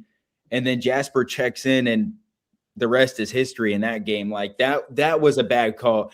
Or if you're going to do that, don't sub Jasper in at point guard originally. Put him in at the 2 guard and let him get a feel under him. And let someone else bring the ball up and let him get kind of acclimated and comfortable in the game. Instead, he just checked in, and that double hit him right away. And it was one turnover. Then I think he slipped and fell and then the game was completely over after that. Drew, I think you hit it nail. I mean, I think this was a thing that was probably better for everybody to part ways. And I really wanted it to work for Jasper. I think this is a bigger indictment on how much Overtime Elite gets players ready for ultimate college basketball. This is a kid that left high school early, probably would have been better to stay in high school and play than go to Overtime Elite. That, to me, I think that's what the biggest indictment of the whole thing is did Overtime Elite fail to prepare him for big time college basketball? Yeah, that's a good point. I mean, they've obviously produced some big time players, but not as many as you would think, though. Yeah, there's also been a lot of flops as well, of a lot of guys that go to college and they're just not ready for it because it's still basketball. It's unique. I mean, Ellis from South Carolina was an Overtime Elite stud, and now he's getting ready to transfer to Charleston. Yeah, and he was not very good at South Carolina this year. No, it was terrible. Yeah, you could see it in the elite game too. He was undersized. He wasn't a great athlete. He was a shot chucker at OT, and the thing just went in and averaged 40 points or whatever. But the way they play is different, and it's like a video game that they're playing in real life, sort of. So some guys are able to blossom. Like Malik Thomas had a pretty darn good year at Arkansas this year. I'm trying to think of some other freshmen that came out this past year, but yeah, Jasper just didn't hit. They've had a lot of guys. I mean, Rob Dillingham came from there, and he was pretty darn good at Kentucky his freshman year. Now he's struggling a little bit in terms of translating to the NBA, but he finished the year good for the Bulls after he got traded. But yeah, OTE, there's definitely some negatives to it that I think can definitely tarnish the development of certain guys and their preparation in college. Completely glorified AU basketball. And I will say Pope wasn't, the whole situation with Jasper and Pope is not relieved of fault because I do think he put him in some bad situations. But let's be honest. You're getting paid $1.3 million. You should be able to, I get to put you in whatever situation I think is best for the team. That's just the world we live in with college basketball now. These are no longer college athletes and high school students. They're professionals. They're professional athletes. Yeah, and what you're saying as well, at some point it also falls on the player. You didn't do your job with what you were asked to do. Mm-hmm. You didn't execute what you were supposed to do. at some point, like that's also, it is on Pope's fault because he recruited him, he put him in that spot, but also like what we always talk about, like the Jimmies and Joes win you the games when the game matters. Like players matter, and Jasper just unfortunately didn't have success in the way that he was supposed to on the basketball court this year. But like you said, also, that's also on Pope. Like Pope probably didn't put him in the best situation to succeed either, but there also really wasn't another spot for him to play when Jalen Lowe went down. There was nobody, because Colin Chandler couldn't play backup point guard. Like he can't handle the ball very well, other than if he can get it to his right hand. Somebody set a screen when they're pressing, and he's just able to speed rush right past. Ortega's very loose and sloppy with the dribbling the basketball. So unless Denzel Aberdeen wanted to play 40 minutes a night, you could do it. And the other thing too is like what we saw last year when Lamont Butler would go down, Coach Pope would just have Amari bring the ball up because they're not going to put another big in a press to, but BG and Malachi probably couldn't do that. Amari was able to handle some pressure. If you put some pressure on BG or Malachi, things could get very, crazy. So I think it just didn't work out from 100 different reasons. And it's unfortunate, but I hope everything works out for him at Oregon and he's able to accomplish what he hopes to accomplish in his basketball career. Before we transition to Tennessee transfer portal and some of the things that they picked up over here since we did the show Wednesday, Vic, we'll button up the football conversation for now. Obviously, you knew Minchie at Notre Dame. Now he's at Kentucky. We watched him. He does have arm talent, but really he's a dual threat guy. And you saw it today, even when they put on some of the non-starter O-line in there, he was running for his life, but he was able to make plays.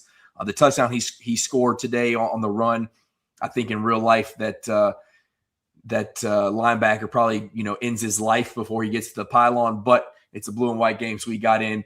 Do you think Minchie is a guy who can be a Dante Moore type player for Kentucky and Will Stein of, maybe not Heisman caliber, but really like uplift the program and get wins? And because if Stein gets 7 wins this year with that schedule, like you mentioned, that means we're beating one of like LSU, or maybe even we finally beat Tennessee, which I think our last win against Tennessee is 2011. So like I think 2020, but it was a COVID year. Okay. But maybe that was last time I beat him in Neyland. But regardless, like, is he a guy that you think that we can like really rely on to get us wins, similar to what we thought Brock Vandergrift was going to be, but unfortunately he had an incompetent OC? Is Minchie a dude you can really like put a team on your back and win you ball games and just make plays in a winning fashion to beat teams you wouldn't expect to beat typically at Kentucky? Well, out of respect for the Irish Hammer, I'll never pick UK against Tennessee. We got 2 wins in like 45 years. So like, let's throw that out. Let's just be honest, but yes, I do think I had Selena, she co-hosted Live at 5 with me on Wednesday. And one of our true false questions was that Kenny Minchie will be the best UK quarterback since Jared Lorenzen. And I think so. I think that's true. I think this will be the best quarterback UK's had on their roster since Lorenzen. I'm a big Minchie fan. He went down to the wire with CJ Carr last year for Notre Dame as the starter. Now, Notre Dame went with Carr. Carr's probably going to, he's going to be a front runner for the Heisman this year, who I think, I've said all along, Carr's going to be the number 1 pick in the NFL draft next year. I think Minchie out of Tennessee, he's got great legs. He's got great arm talent. You talk to anybody around Notre Dame, and I've got 2 guys that I coached in baseball that are now one is both of them are on staff at Notre Dame. One's an assistant offensive line coach, and one is like the player development, guy up there. He played there, Harris Bivens, and Hunter Bivens played up there, Harris's brother. They're both on staff. They talk about what great leadership that every man in that team, like usually when you have a quarterback competition and the starter wins the job, he kind of becomes the overall team leader. He's the alpha dog. But Minchie was so well respected in that locker room by everybody at Notre Dame. I think this is a guy that we haven't seen a lot at Kentucky as far as a guy that comes in who can both have the talent and be the leader in the clubhouse that people will gravitate to and want to follow. I look for big things out of Minchie. I could be completely wrong, but I think he will be the best quarterback we've had since Jared Lorenzen. The video of Marcus Freeman having to tell Minchie that he wasn't going to be the starter, you think that was like real genuine? Or, I mean, there's obviously TV cameras and whatnot. It became a big thing. But that was like, at least from what we saw, that was pretty tough for Marcus Freeman to do. He's like, he felt like, he was not letting him down, but it was, you could tell it was maybe one of the hardest things he had to do it as a head ball coach. You take that for, cinema, or do you think that was actually real as far as like he knew that he was potentially going to lose Minchie in the long run because he wasn't naming him the starter and he thought Carr was the better guy? No, I think it was 100% genuine. I don't think Freeman plays up to the cameras too much. I think when you get and you listen to Freeman talk and, talk to people up at Notre Dame, he's as real as they come. I mean, this is a guy, I think they knew whoever was not going to be the starter would finish the year and enter the portal. There was no way you were going to keep Carr and Minchie. One of them were going to be playing quarterback next year at another school. I think it was 100% genuine, and I think it goes to show you what type of young man and leader and the respect that Minchie had from Notre Dame, who by the end of the year last year was the second best football team in the country. Just throwing that out there. From the diehard Notre Dame football fan. That's fine. All right. Let's talk Tennessee portal. I know Drew did some research on Tennessee, and then Hammer, you're tied into it. But you had some names since the show Wednesday. We already talked about the 2027 commit, but where do you stack these recent portal additions for Tennessee? Drew, I'll start with you. I love the Jalen Harrelson pickup. I think that was a huge pickup for Tennessee. Brings in some versatility, some creativity, scoring. I think that's a big pickup. I think he'll probably be that, what we saw from like a Dalton Connect maybe, but a little bit different. That ball in the hands, go get a bucket. But I think Tennessee's going to have more around him. We've talked about the Day-Day Ames pickup, the other guys that they picked up as well. So I think that's a good pickup. My only thing with Tennessee's roster right now when I was looking at it is I think they need to go get a point guard, like a true point guard, somebody who can facilitate, maybe another like Zakai Ziegler type of playmaker, defender, physical, point of attack defense of like stopping the ball. And then I think they need to go get a good, big physical center, rim protector, lob threat. I think kind of what Tennessee fans thought they were getting in Akpara. He had some games where he did it. But I think another big like that, just a long, versatile lob threat, shot blocking, physical big center. And I think they would have a great starting five. I think, they still got to probably add some more roster spots. I don't know if they'll be in the rotation or not, but I think they're doing some good things with their roster. It's a little bit different than what we've seen in a typical Rick Barnes roster.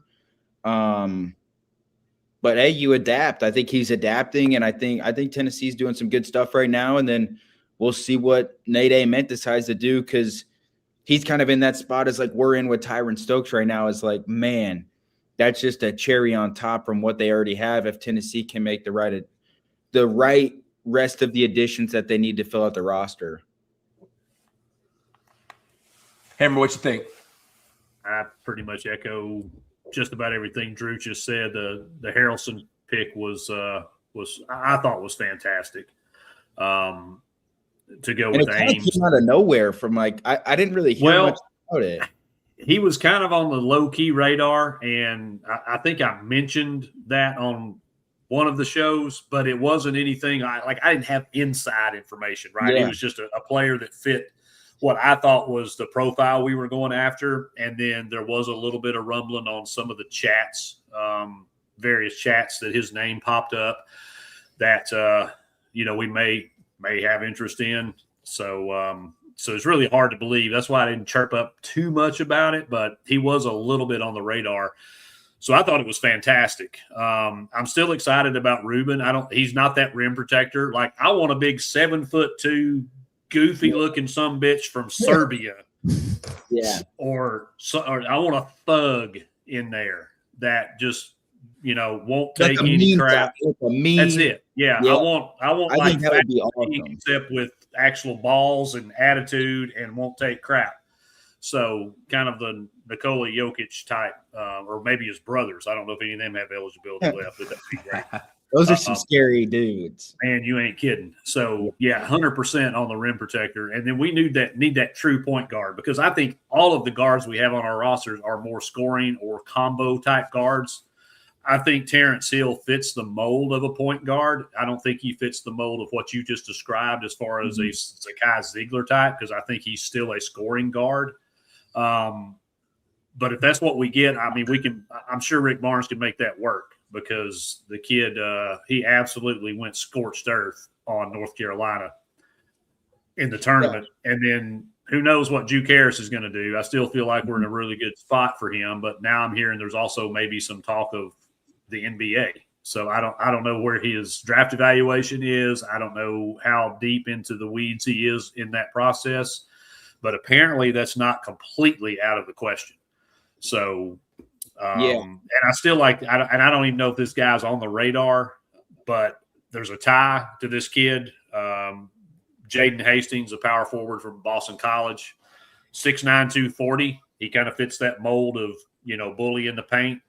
Certainly wouldn't be the rim protector I would want, but a great depth to add for just a big body. And he played for Earl Grant, who's the new assistant coach at Tennessee, former head coach at Boston College. So outside of that, though, there's really not been a whole lot of rumblings. It's been a little quiet over the last couple of days, with Terrence Hill wrapping his visit up yesterday, and don't really know of anything else on the immediate radar. Hopefully we hear some more news.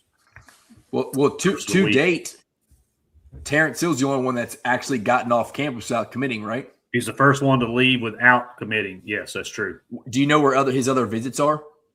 I think wasn't Kansas on his list. Drew, you probably gonna know this better than me. Terrence Hill, VCU guard. Terrence. I think North Carolina and Kansas were the other two, and I could be that may be Juke. I'm thinking that sounds right. His list has changed a ton. Like, he's been linked to like 10 different schools, and they keep changing from when Kentucky was linked to him for a long time. Thought he was coming on a visit, and then that never happened. So I'm not really sure like who's in the mix for him, but he's a good player for sure. Like, my only thing with Tennessee would be like, they already have a lot of that scoring.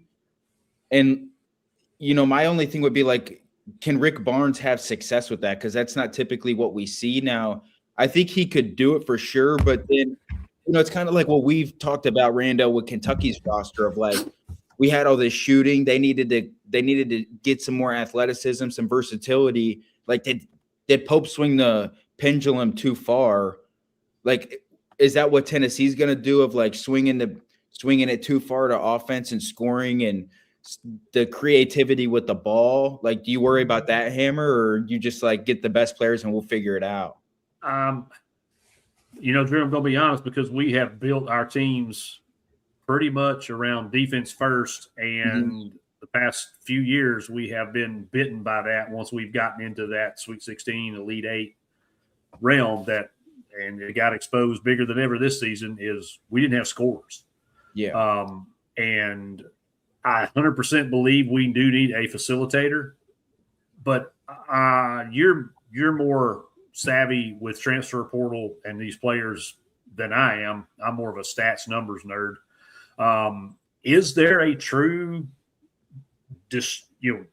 distribution type point guard in the portal? Like, is that guy even out there to get? Because if he is, I don't really know who that person is. Yeah, that's what I've been looking for, like, trying to find a perfect fit center and point guard. It's not one. Yeah, but my thing is, like, could you bring somebody that shows that capabilities that you can kind of turn into, sort of teach, and have them play that role? Like, well, the big question. that's a hard thing. You can't really teach playmaking. Like that's just natural in the game of basketball. The big question is, the portal doesn't close until the 21st, which is what, Tuesday or Wednesday. Yeah, so we may not have the full pool of players to choose from. Do you guys see like some guys that are not in the portal now who have been back channeled and they jump in the portal at the last minute so they don't upset, they don't have to worry about when it goes in the portal and their coach is going to come, what's it going to take? They already have their plan of where they're going. They jump in the portal because it happened last year. A couple jumped in the portal the last minute and then had a do not contact. They already knew where they were going. And you look at schools like Kansas and like Duke and, even Tennessee on the guard, there's some big schools out there with a pretty open roster. Do you guys see some last minute portals that we don't even know who's out there who may jump into the portal? I think there will be some that they're waiting around and then they'll jump in probably late and they know that the money's going to be there for them because there's only so many options. Now, no names really come to mind of like guys to look out for. We mentioned it before, Hammer, like Tyler Tanner. Like, I don't know if that's just, kind of playing the hypotheticals or what, but like, a guy like him could enter the portal and he knows because he jumped in late, like $5 million's on the table for him. No doubt about it, potentially even more. And then you'll obviously have the guys that entered the NBA draft that could still pull out as well. And that deadline's not till like another 5 weeks. And then those guys, when they come back, they demand a pretty paycheck too. So could have all the seniors this year that graduated, depending on what the NCAA does. It could be all back where you're out there to get Otega Owe to come back, to your school. Yeah, and that would be insane. And that would be kind of like what we saw was in 2021 when they were just like, oh yeah, this year doesn't count. COVID year, you get an extra year. And then it was just like a whole shift of the sport for like 5 years because guys are getting one more year of extra eligibility. So yeah, there's a lot of weird things going on, and with do we know the timeline on that decision? I think the D1 committee is supposed to be voting on that, or they gave their approval of it, and now I think it gets voted on next week. Now, they have never said what they're planning on doing with seniors. It would be for guys that graduated. The first thing I read about it was this was for anybody in college, but we don't know what we're going to do with these graduating guys. If we're going to give them a grandfather them in, or if it's going to be starting with the senior class this year. Yeah, that's a whole nother wrinkle that if that gets passed, like who the heck knows what happens? And then like how does it work with the portal? Do they all get like their own portal window if they need to move schools? Like, or do they already need to be in it?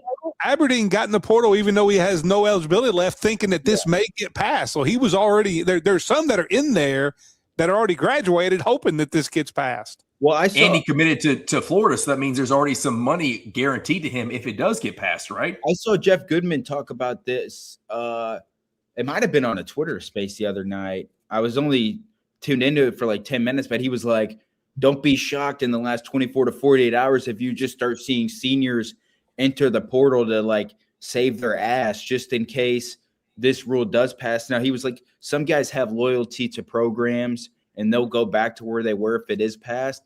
But some guys are going to be like, I get another year to go get a huge paycheck. I'm going to go wherever the highest bidder is.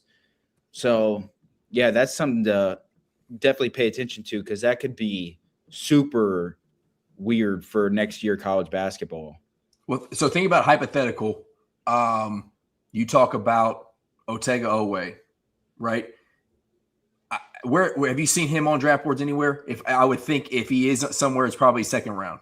Yeah, at best. Really late second round. Yeah, second round. He's which means contract guy. I mean, that's what he is. A two-way contract. Yeah, and prove yourself. Two-way guy. Which means coming back to Kentucky for a year, if it's possible, he would triple his annual salary, probably. No, it'd be more than that. Like, would it be more than that? 5 times. It'd probably be 5 to 10 times. I mean, you're only talking about those two-way contract. You're only making around $400,000 a year.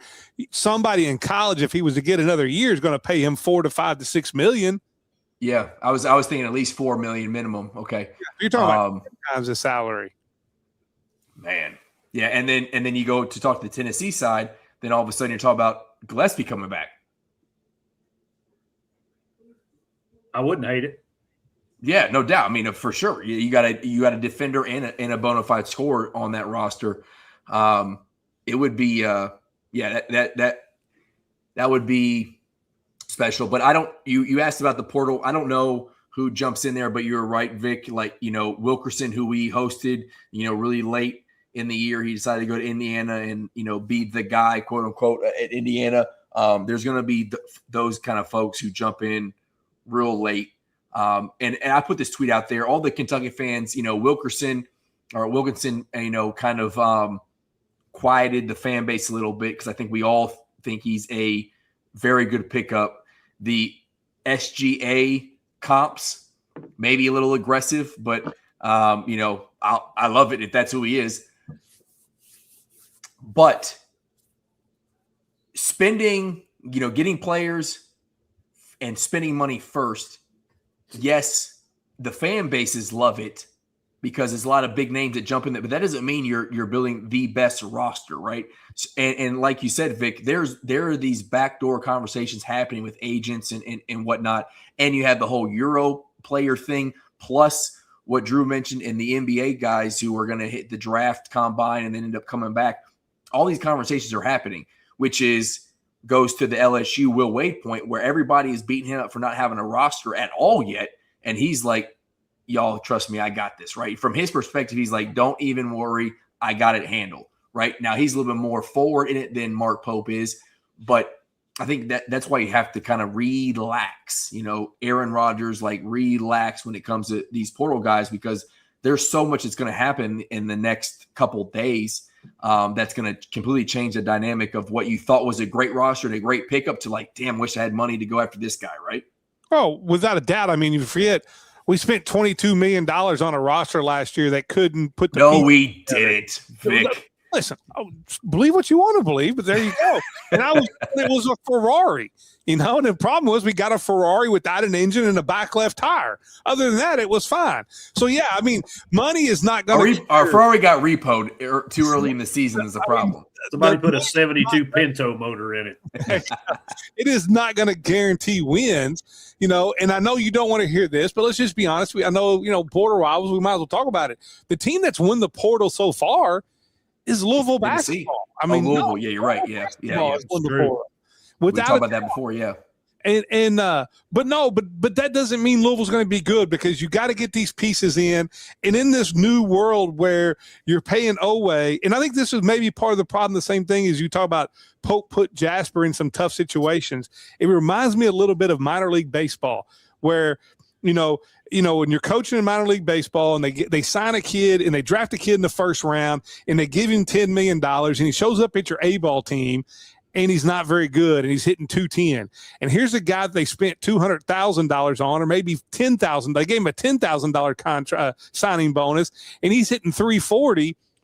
But he doesn't play every day because the franchise is telling you we spent $10 million on this guy, put him in the lineup.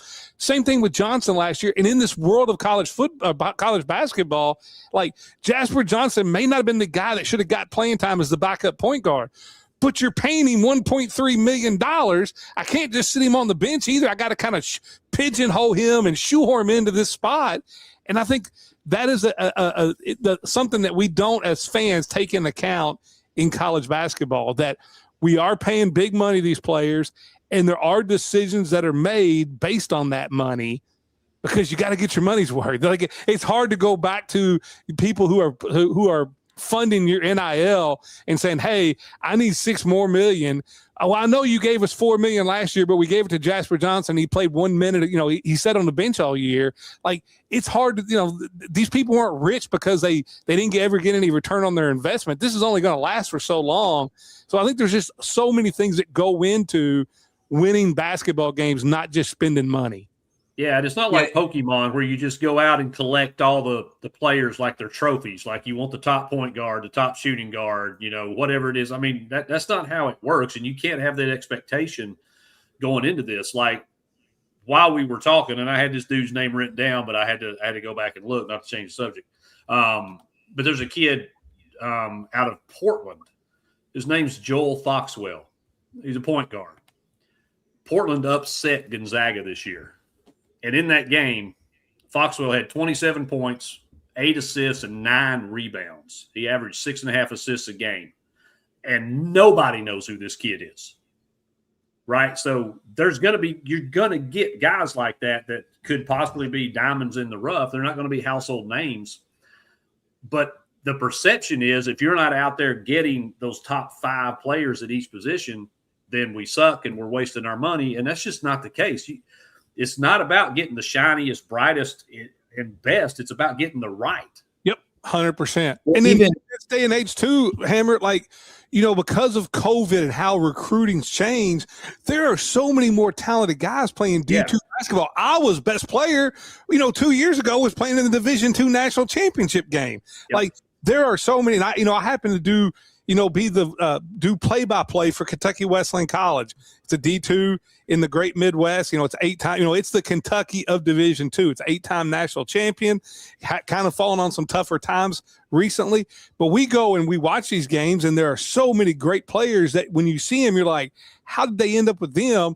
Well, the whole COVID, and as Drew talked about, where guys were given extra years, and you got guys that are 27, guys that used to be on Division I rosters and maybe played when they're sophomores or juniors and developing are now at the Division II level. So there are so many players out there that you have no idea. Like when they sign this guy, you're like, and you see it with BBN. What are we doing signing Furman's best player? Like, we're Kentucky. Why are we getting the guy from Furman? The whole landscape of college basketball has changed, and there's great players at every level.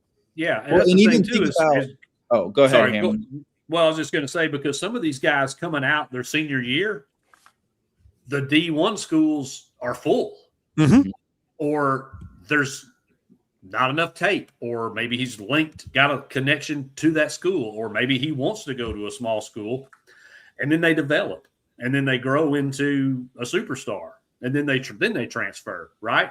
Because it's tough. I mean, think about it, Vic. We've got 23, 24, 25-year-old kids playing their 6th, 7th, 8th year of college basketball, and you got 17-year-old, 18-year-old freshmen coming to campus. Yep. Are we going to really am I really going to get playing time, Coach? I mean, because you got like the geriatric team out there. Major, or you go to D2 school, and you play your first year, and then instead of going to UK and sitting on the bench, you know, or probably not getting very much NIL money. Yep. You go and you play and you develop, and then you go and get your, and you can go to like an East Tennessee State, get you a little bit of NIL money for that first year, develop, and then boom, now you're up there playing at Tennessee, and now you're making $2.2 million. It's the mid-majors have become the stepping stones, like it is for coaches a lot of times. Same thing for players now. Yeah, because the Mikael Browns and the Nate Aments and AJ Basantas, those are few and far between. If you're not a top 20, a top 50 rated high school recruit, you ain't playing. The path is you go to mid-major or you go to D2 and you play and you develop, and then you get your payday. 100%. I was going to say this too, like what you guys were talking about with the mid-major jumps. We talked about it. Louisville's probably the portal winners right now, but the same way as like you guys talk about Fitz, like everybody's excited about the Jackson Shellstad pickup, but like, let's be real at the same time. He played 12 games last year.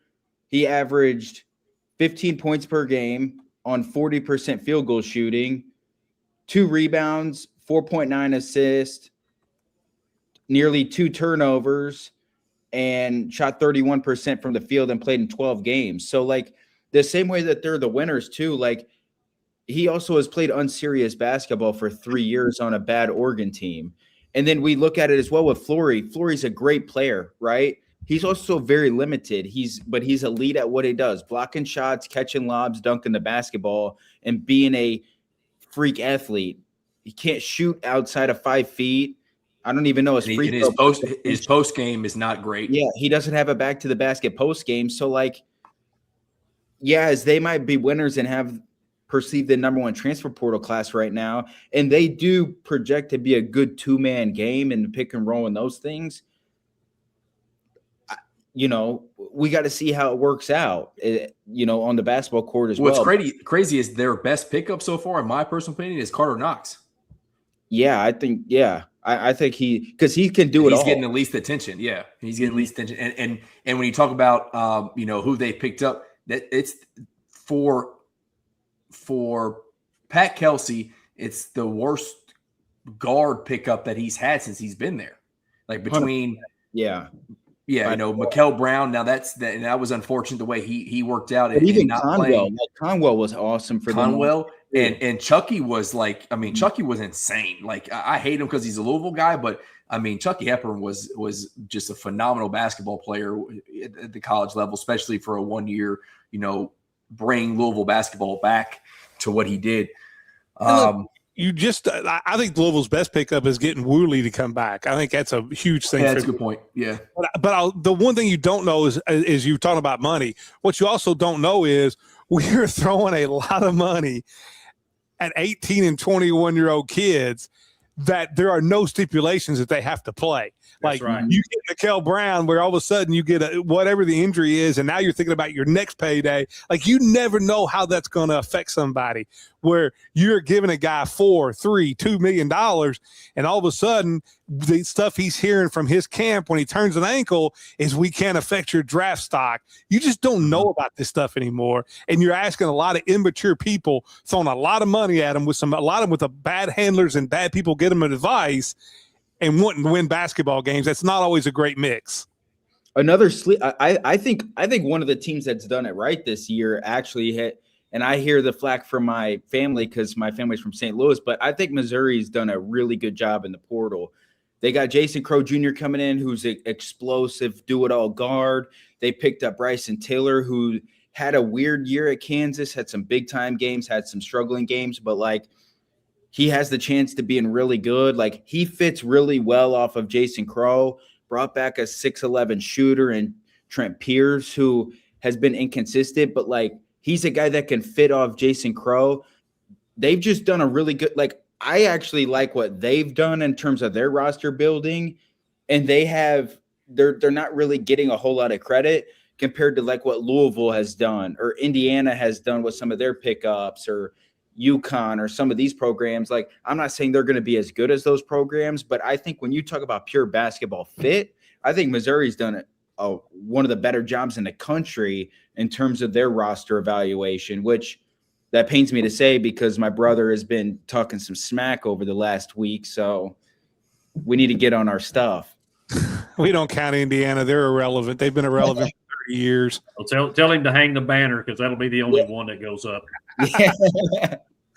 I mean, they're still celebrating Waterford shot. That's all you need to know about Indiana basketball. That's the greatest thing to happen in the last 30 years. But you're right. I think Missouri's done a good job. Providence is another one that's done it. Oh my goodness, yeah, Hobson is done insane. And shout out to him when he made the statement of if you think I'm a good or if you question my recruiting, just look at my wife. That comment. He wasn't lying. It wasn't a comment. The dude's a 3 and he married like a 9.5. I mean, he was being honest. I mean, he was being dead honest. Out there. Being dead honest. Money does have its privileges apparently, but he also got to have a little swag, and he's got both right now because. So we haven't talked to you about this, Vic, but we've talked about it a lot on our show. Even way before the Providence thing, when there was some speculation that Rick Pitino might be interested in the UNC job. Me and Hammer were dead set on there's zero chance he leaves St. John's. Zero chance he is the guy out there, and he is the focal point of the university. Well, not just that, his wife's from that area. You're back home in New York, and he's got that. He's got that New York swag. Yeah, I didn't see it either, but. I think the biggest piece of it, outside of all the the personal things, the Big East not having to donate any rev share or any money and focus on football is the biggest piece. Yeah, it's huge. 80% of that money, I would imagine, is going to basketball, and that's why you can see Providence can go pay a coach and go pay these players to match because St. John's and UConn are the premier thing in Big East basketball up until this point. And now even DePaul and Peavy are out there spending money in the portal, and they're seeing the importance of it. So I think Big East not to focus on football is a massive advantage for them now that all these rule changes have happened. 100%, especially the private schools. Yep. And you got Villanova. They were down for a couple of years now. They're working their way back up. Creighton's another one. Yeah, Creighton. I think, they're going through a coaching change now. McDermott did a pretty good job for years and years there. So I don't even know who their new head coach's name is, but they're a good program. I mean, the Big East has a lot of good basketball programs, and like you said, if they get funded properly, they hire the right coaches, they're able to recruit some good players and stuff like that. Like we all know the Big East has a great basketball conference anyways. I know they've had a lot of realignment and stuff, but who knows, they might work themselves back into being the best league in the country just solely based because they don't have any football programs to worry about. Yeah, if I'm an AD at any of those schools, like 90% of my revenue is going into basketball. Everything else is going to be a club sport. Yeah, I agree with that 100%. And then you can obviously get extra NIL deals for the other school or the other sports, and even more for basketball too. But that rev share money should definitely be going to fill the basketball roster, and because the Big East, I mean, they have a chance now with the new day and age of college sports. They really have a chance to get back and knocking on the door of being one of the premier leagues in the sport, which they obviously are. But realistically, they're probably the third, fourth best conference in college basketball as we stand, probably over the ACC. But then you got ACC, Big Ten, or SEC, Big Ten, and Big 12, Big East, ACC. I would agree with that. I think it's Big Ten, SEC. Well, I mean, you could argue Big 12 right now is better. Yeah. Those three are kind of Big 10, Big 12, SEC, Big East. I think that's why on all my shows leading up, I kept saying Power 5, and I kept having these dumbasses get on here and say, "Oh, it's Power 4." No, basketball, they're still Power 5. Big East is a power conference in basketball. And they're getting to the point, I think, like Drew said, now he's way too young to remember this, but they were the best conference in the 80s growing up.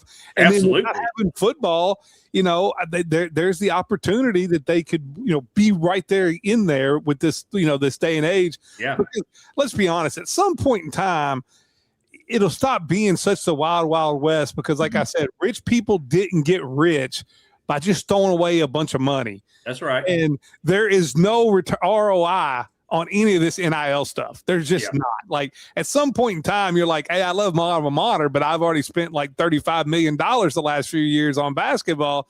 I'm going to cut it back a little bit. So the rev share is where it's all going to be at some point.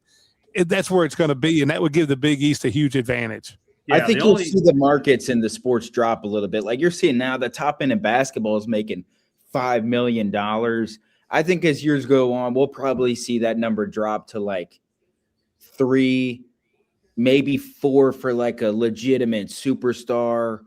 I think you'll see the markets come down. I think you already see it in football a lot too. Like I think the football market when the money first got passed was crazy. And I think you're seeing the football market come down, which part of that is because they have 110 scholarships or roster spots to fill. Now everybody doesn't get paid. The money is not as high for one singular player because you have to share the money.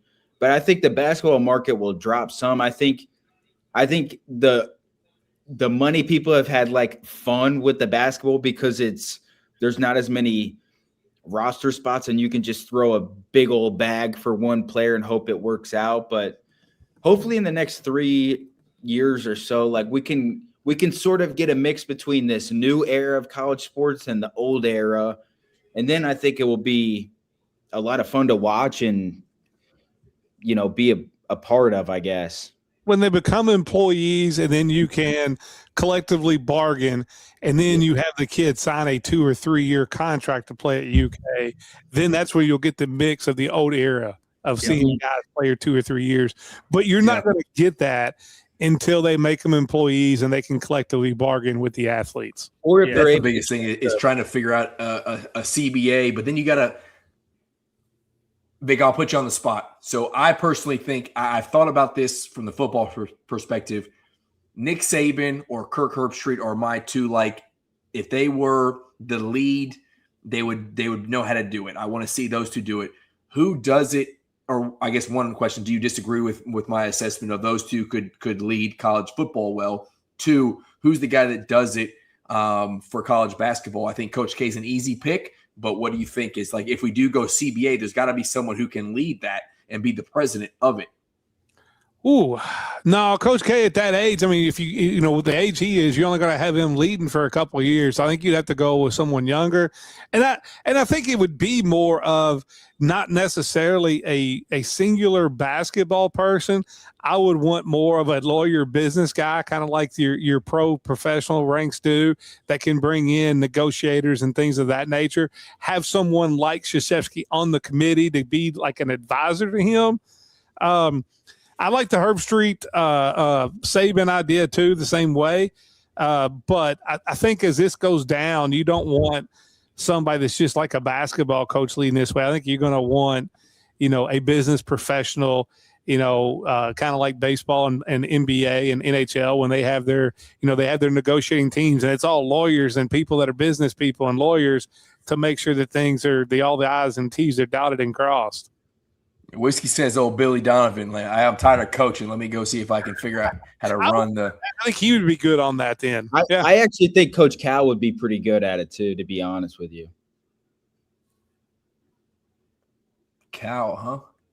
I think because he's lived he's obviously he's coached in a lot of different eras, which I think helps. He can kind of find positives of each era, tie it in. I think he has that like politician, businessman.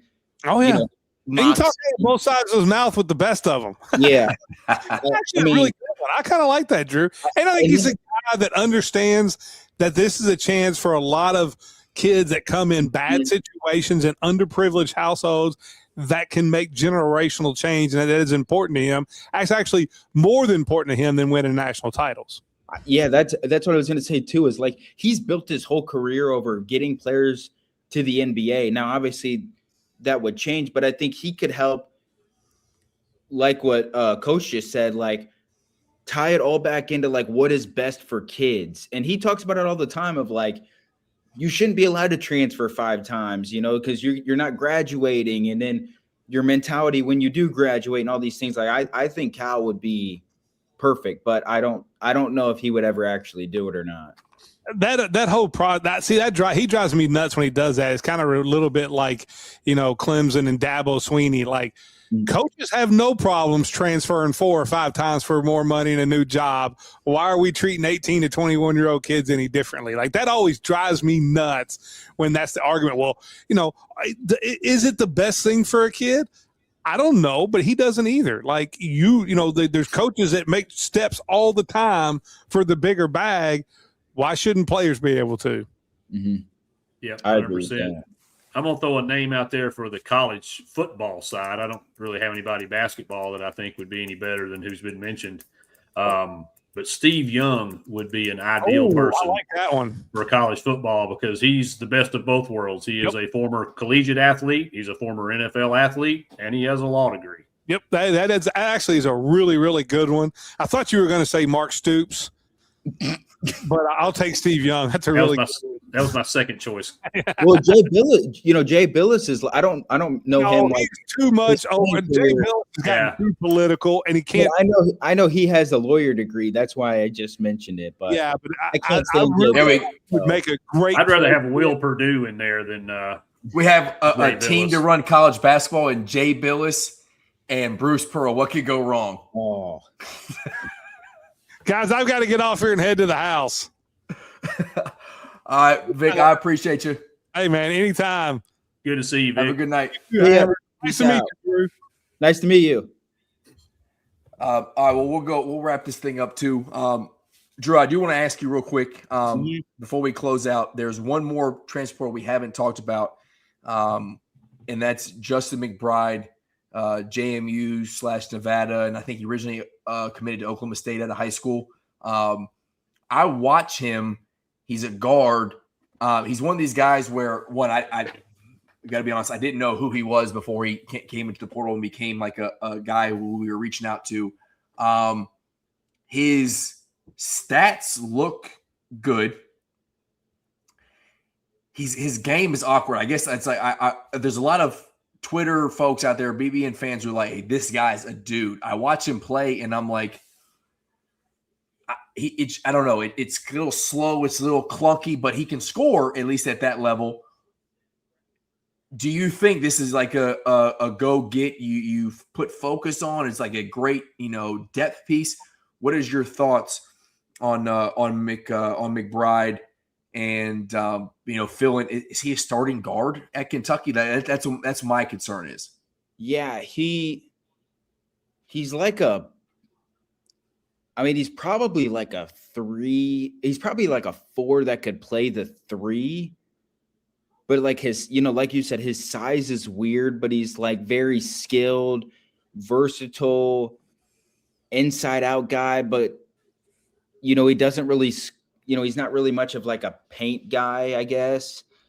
But like he finishes through contact well. Like he's an interesting player. He kind of is like what we were mentioning with the Abdallas kid, not the same play style at all, but just like just the way he plays is very strange, and like his size is unique and those things.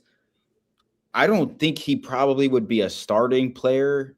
My guess is like the starting lineup's pretty self-explanatory. I think it's the 2 guards that we've got, Malachi.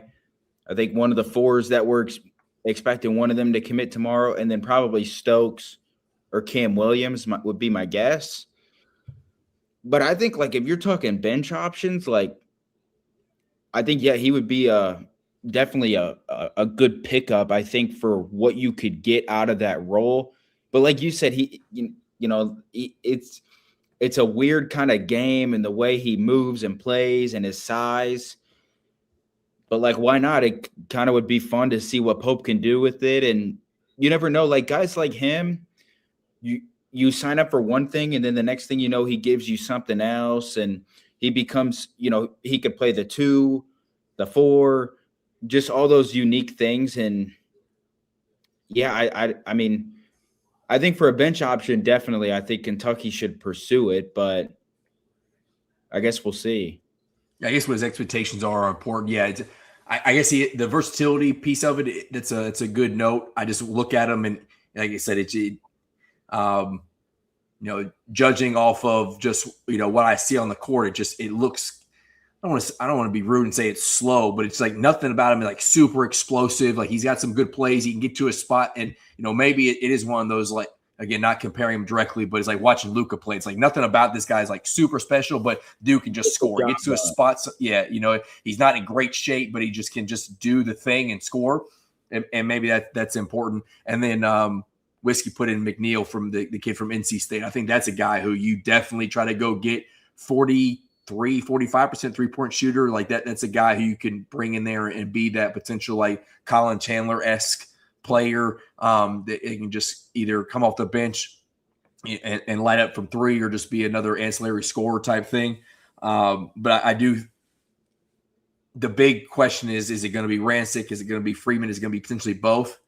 Getting both would be huge, but we'll see what happens there. Yeah, the crazy thing about McNeil, I'm looking at it now, he shot 246 threes last year. So he shot 246 threes, but only 319 field goal attempts. So he's pretty much like out there to shoot threes. I've heard that he could be going back to NC State potentially. Their coach Gainey, I guess, is working on trying to get him back. But yeah, he's one of those guys that, like, I think probably would be like a 6th or 7th man. But like you put him in there and you just tell him if he's open, let that thing fly. And, there will probably be games where, again, 246 attempts and shot nearly 43%. Like, that's ridiculous. I'm sure there's games that he could be cold, but if that guy catches fire and you have from what we expect with the dynamic guards, with Zoom and then, Zoom and Alex Wilkins, and then you got a guy like him on the outside as well to spot up, catch, make some shots. Then you start talking about like Kentucky's offense kind of getting back to what we sort of expected to be. I think McNeil would probably be what healthy roster of what we expected Kobe Bryant to be. That 6-man come in, running off screens, running off staggers, Iverson cuts, pin downs, catching and letting that thing fly and get hot. Yeah, My personal opinion on McNeil is if he can be Kobe Bryant and also like score off the bounce and develop that game later on in the season like Bryant did when Jackson Robinson went down. But honestly, he's 6'5", he is 190 pounds. He pretty much shoots like he does. He pretty much he's Colin Chandler. Yeah, Kobe Bryant, Chandler. He's Colin Chandler, except his skin tone doesn't look like mine, right? He's like a guy you can just be out there and just chuck him up, which is exactly what Colin Chandler would have been great at this year, 6-man type thing. I do think he's going to be would be a good thing, but a good pickup if he goes to NC State. That's fine. I don't know any other schools that are tracking him. But yeah, if you shoot that many threes, you shoot that percentage, it don't matter where you go in college basketball, you're going to shoot well. So that's another one that I want to pick. But I'm really curious how that 4 spot goes because I do believe that Mark Pope's offense is built around having that kind of stretch 4 or a 4 who can facilitate that sort of thing back to the basket, can be a scorer. Andrew Carr was so special in that role until he got hurt and with the back injury. And then even in the postseason when he kind of came back, he was used big on that. Well, if you want to, we can dive into that really quickly. Go ahead. Yeah. Like, I understand our I think Kentucky fans, excitement for Donnie Freeman if he were to commit to UK. My also thing with him is like, and I don't really know if either are necessarily perfect options of Donnie Freeman or Ranchik, because Freeman, if you watch his game a lot now. Again, take it with a grain of salt. He was playing for Red Autry at an unserious Syracuse program. So, but like you see it a lot with him. He takes like 1 dribble pull-ups from mid-range. He'll take long 2s. He doesn't really post up at all. He's not really a back-to-the-basket guy, which, like you said, we sort of saw with Andrew Carr. Another thing about him as well is like he does not offensive rebound at all. And like that's something that like you need to have at the high level. If you want to win a national championship, like you got to go get offensive boards because that's easy points. That's an opportunity to get offensive rebounds, kick out threes, offensive rebound, easy putbacks, those things. Like, I think he's a good player, but my fear is like, I think you're already going to see it with the 2 guards of Zoom and Wilkins. Like Pope's going to have to kind of mold these guys and sort of not change their games, but like try to hone them in on what they do. And like Donnie Freeman's going to be the same way of like, he's got to take this talent, but he's got to sort of like try to mold them in. If not, then there's just going to be so much craziness and so much randomness. And like another thing that I wrote down in my notes coming into the show is like with the guards, I like the guard pickups a lot.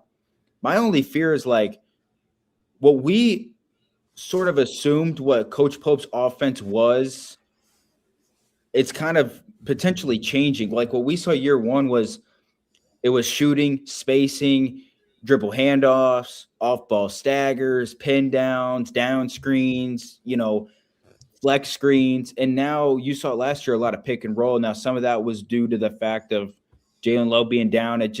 That was sort of what helped Aberdeen kind of be as successful as he can be.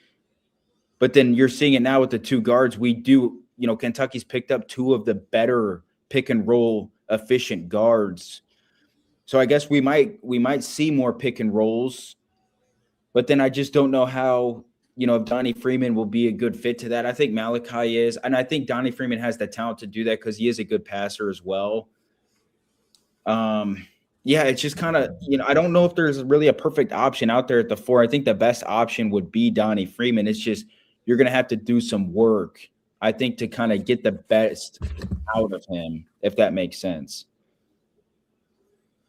Yeah, no, it does. And, the thing with Freeman, his offensive rebounds is because he's playing so far away from the basket most of the time, which Andrew Carr did at points, but also he had that great post game. Like, when we saw it in these games when we were down early with Duke and when Pope needed a basket, it was kind of clear out, give it the ball to Carr and let him go to work because his footwork was great and his back to the basket game was awesome. He was creative down there. Yeah, and he led the NCAA in and one attempts for a long time because he was so creative in what he did. So I think that's important.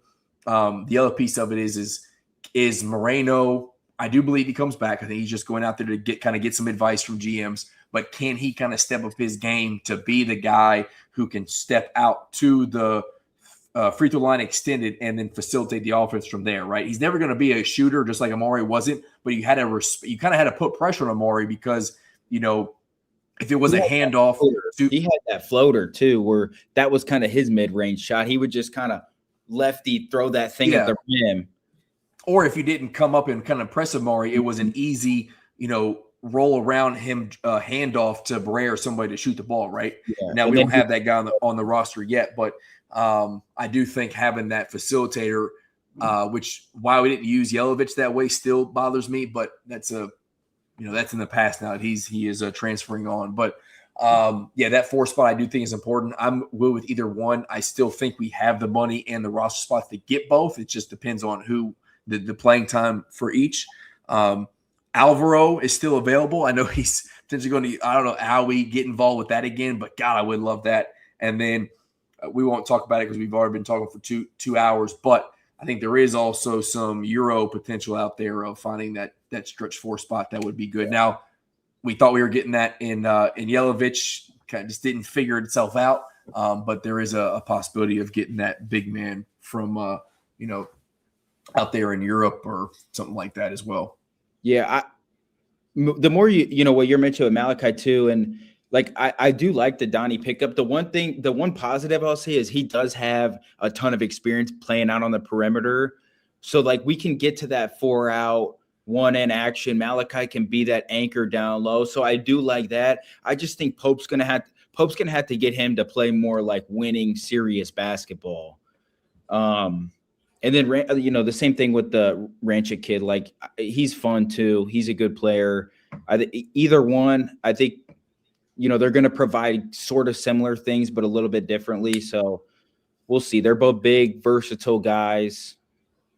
But yeah, I do think Donnie Freeman can be what we thought BG was going to be this year, where you could play Malachi at the 5, and we thought we could play BG a little bit at the 4 and stretch it out.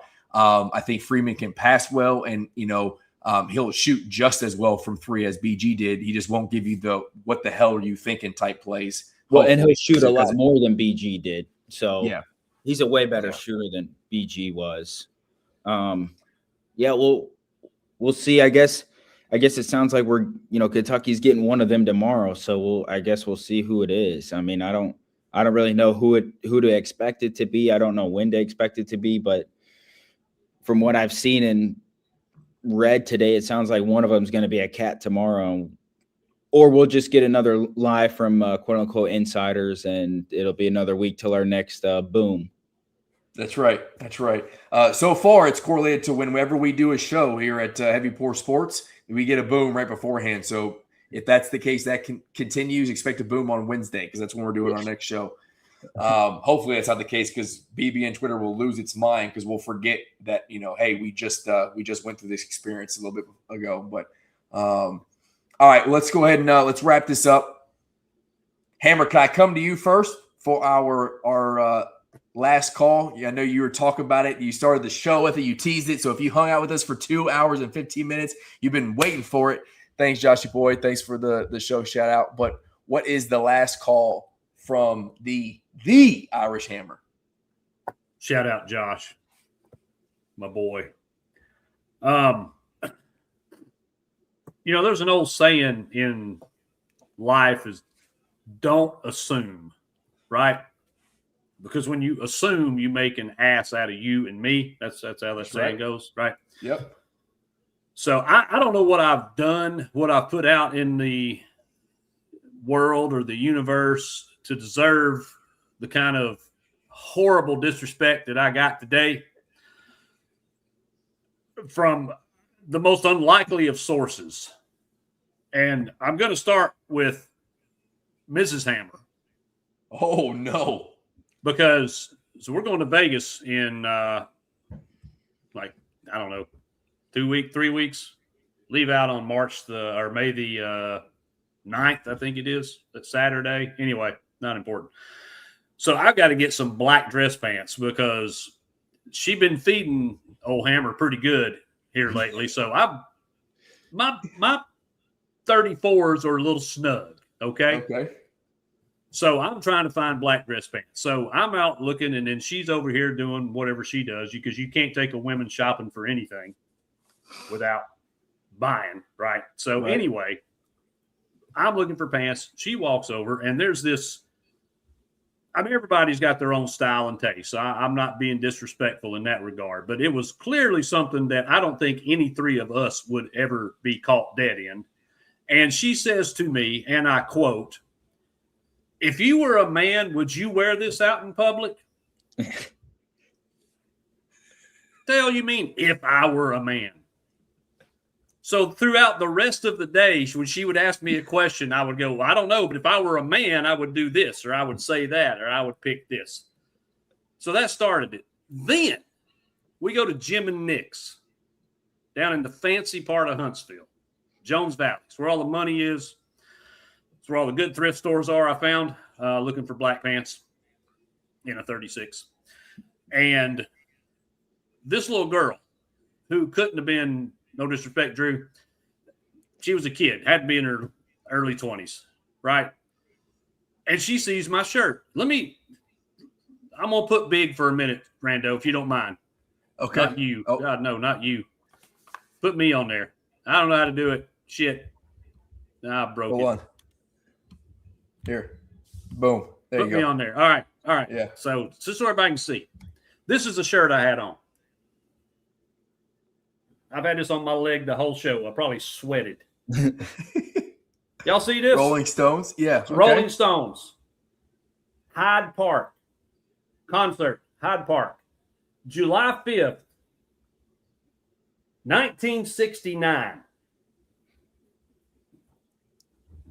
This heifer asked me, "Oh, did you go to that show?" Like, damn, girl, how the fuck do you think I am?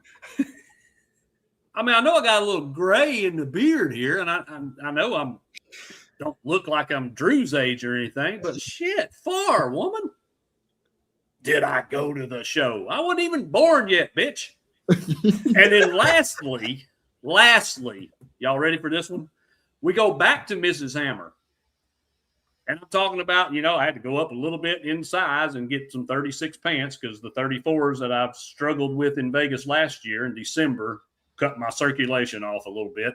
And so I'm looking at shirts, and she said, well, didn't you get a shirt here? Talking about, we went to a really high-end, classy thrift store that she loves to shop at, and I thought, what the hell, I'll go look. So I get a shirt there the last time we went. It's an English Laundry, one of my favorite brands.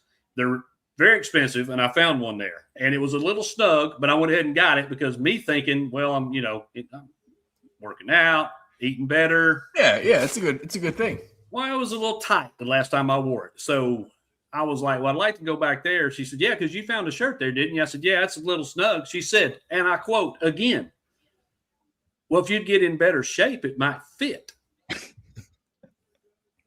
I'm done with these people. I'm not going out. I don't want to go out in public anymore. She can sleep on the couch. I'll sleep on the couch. It doesn't make any difference.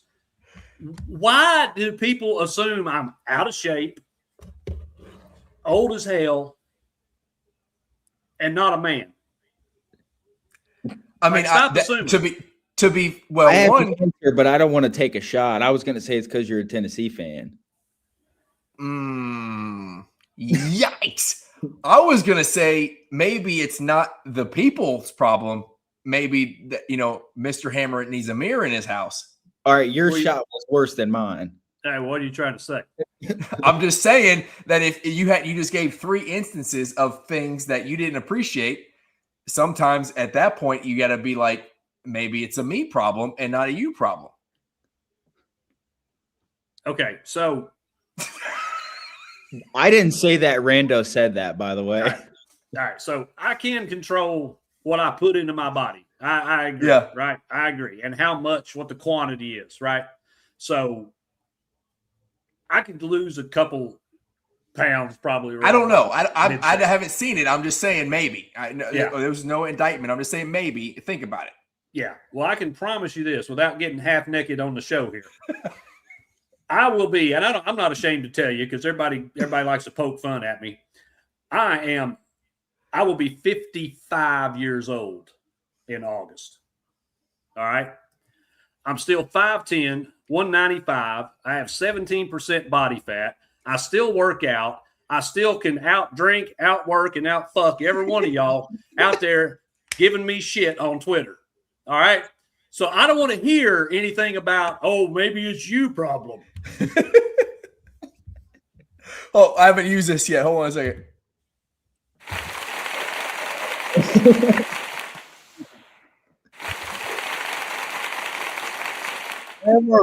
Want to talk shit all the time about me and my age.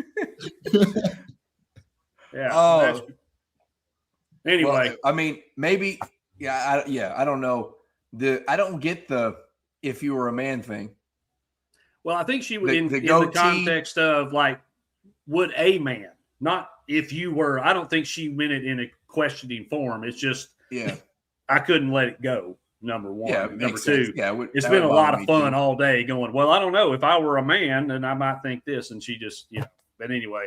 But that old heifer at the restaurant, she really got under my skin with that whole, oh, did you go to that show? Oh. Yeah. Oh, buddy. That was funny. We're never going to beat Hammer's last calls. It's never going to happen. He comes up with a great one every single time. Well, that's just my day. I mean, hell, I didn't even. That's too stupid to make up. That's just what happened to me today. Yeah, that's one of those here's your sign moments. Pretty much. Shut up. Pretty much. So, Drew, you probably don't even know the Blue Comedy Tour. Yeah, no, that was good. Nothing's gonna beat frozen Jello pudding pop, but that was close. Drew, what's your last call, man? My last call. I think back to last night. What in the world was the Jordan Brand Classic doing in the gym? It was like dark in there. The girls' game was even worse than the boys' game. The whole time I was like, what? This is like the most unserious thing I've ever watched in my life. But the most serious thing I've watched in my life was Tyron Stokes was absolutely incredible in that game. So can we please just get him to Kentucky at all? He looked really good in that game. That's awesome. Spin move he had, that face up, and that he took that left dribble spin move. I think it was an and one too. I think it was on Christian Collins, if I'm not wrong, too. So that was funny. But that move was like NBA right now move. It was, but the whole scoring, it was incredible. But the diving on the floors, the block shots, the running back to get and then the game-winning play where he ran down off the turnover, and he was like him. I forget who the other player was, but two of them got the ball, and it was 100% foul on whoever was undercutting the player, but they were letting it go. But he got the block, and then they ended up winning the game. And I don't know how serious it was. Drew, you might know. I knew it was a back injury. Same thing for the McDonald's All-American game where he said, I didn't even know I was going to play. Again, this kid has been about the drama, so he might have played up a little bit. But regardless, he potentially wasn't going to play and then goes out there and wins the MVP of the dang thing and plays like that. Like, I don't know how you're not almost sitting there watching this. Almost had like a triple-double. He had 28, 9, and 6 or something. And it wasn't an all-star game. Like these kids were playing. Like they all wanted to win this game. And and plus Jordan's giving out great swag and the MVP, that sweet Letterman jacket that he got. Like there were a lot of incentives for these young kids to go out there and play and play well and at a high level. I agree with you. I don't care what the kid brings drama-wise. And I went back on some folks on Twitter like he's got bad, body language. Like, no, the kid just wants to win, man. Like, he's talking to the refs. Yeah, like I want that. Like last night, the game was kind of slipping away. They were losing, and he was like, He's yelling at his teammates, calling demands out. Yeah, he's sort of getting in the ref's ears, but like he's showing it was a freaking high school all-star game, and he acted like it was game 7 of the NBA Finals. Like this kid is wired differently, good and bad, but you have to take the chances with those kids. And he showed it last night, how talented, how good, how successful, how just everything that he is. He's the number one player for a reason. And it's not like he's the number one player just to be the number one player. Like he is truly the best player in the country because of his size, his athleticism, his versatility, everything he brings to the table. He's wired differently. Now we just have to get him to Kentucky somehow. I don't know what it takes, but it's got to happen. And it needs to happen for 100 different reasons. Yeah, 100%. It's got to happen. And I'm not sure it's going to. Mm-hmm. I got this weird feeling I'm going to stick with that it's going to be Kentucky thing. I said on Vic's show it's going to be 70% just because that's how I felt in my gut. I would not be surprised if somehow like Oregon just sneaks in there, right? It just I don't know. But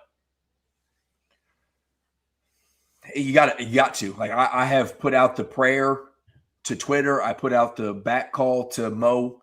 And I'm like, buddy, you figure it out. You got to find extra money, whatever it is, you got to get him here. Like you said, for 100 different reasons. But my biggest reason was as I watched him at the McDonald's All-America game and what he did in that game to take it over, and then this game and how he fits, it can pass and do all the things. You know, he will lead our team at Kentucky in assist if he comes here, on top of potentially leading it in scoring.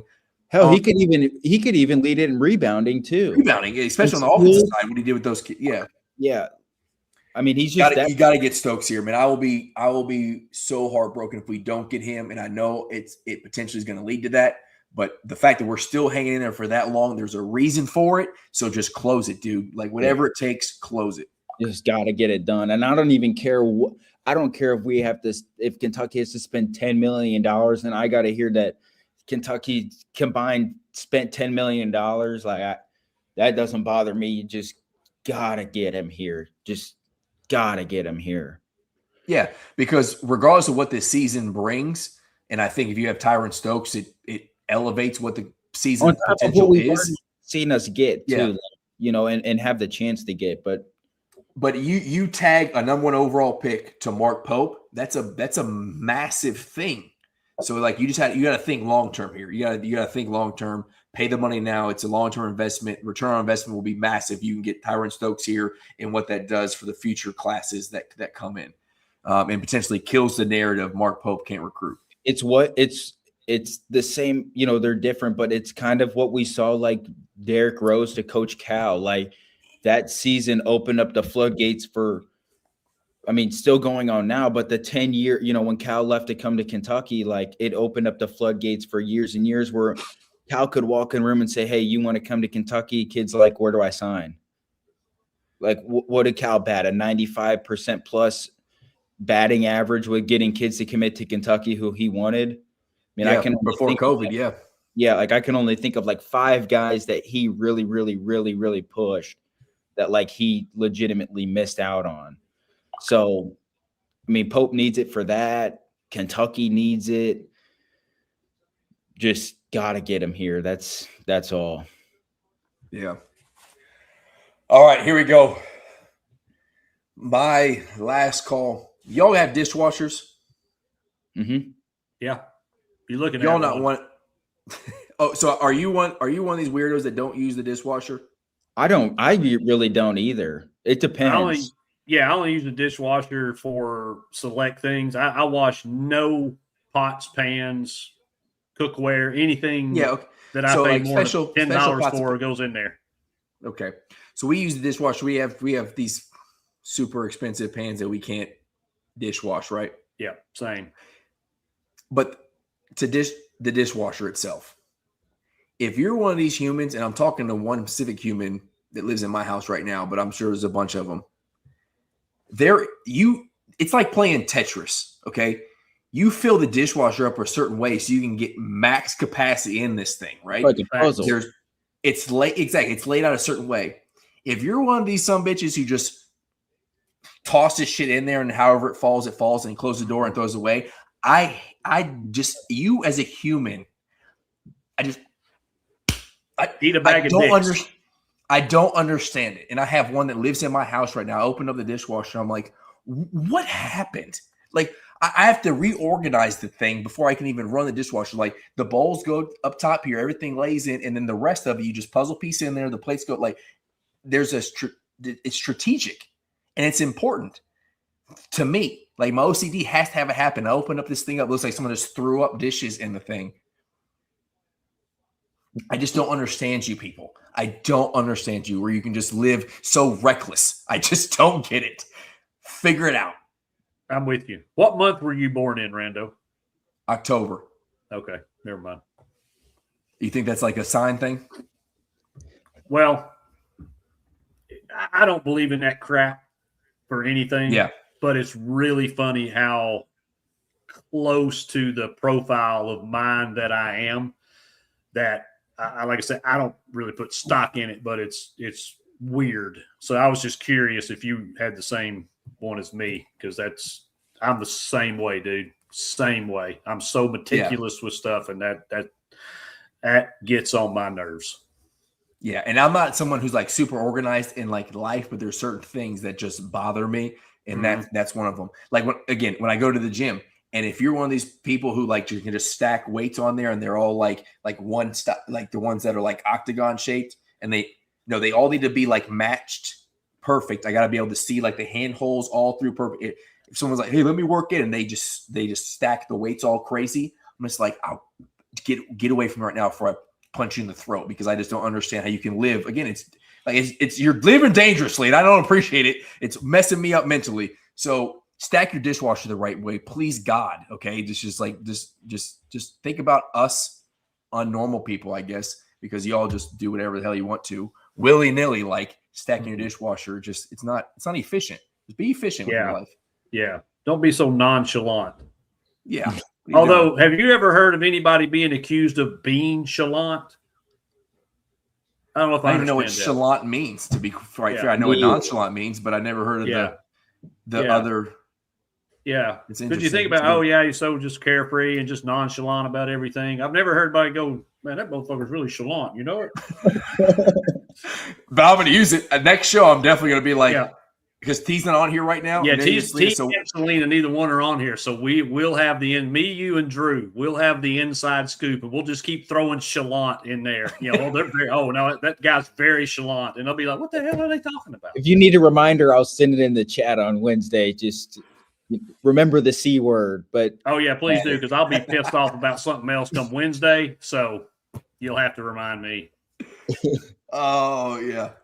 All right, y'all. Hey, great show today. I appreciate everybody watching. Again, if you're watching right now, we're getting ready to end. But if you can repost the show, we'd appreciate it, or drop a comment in the main feed.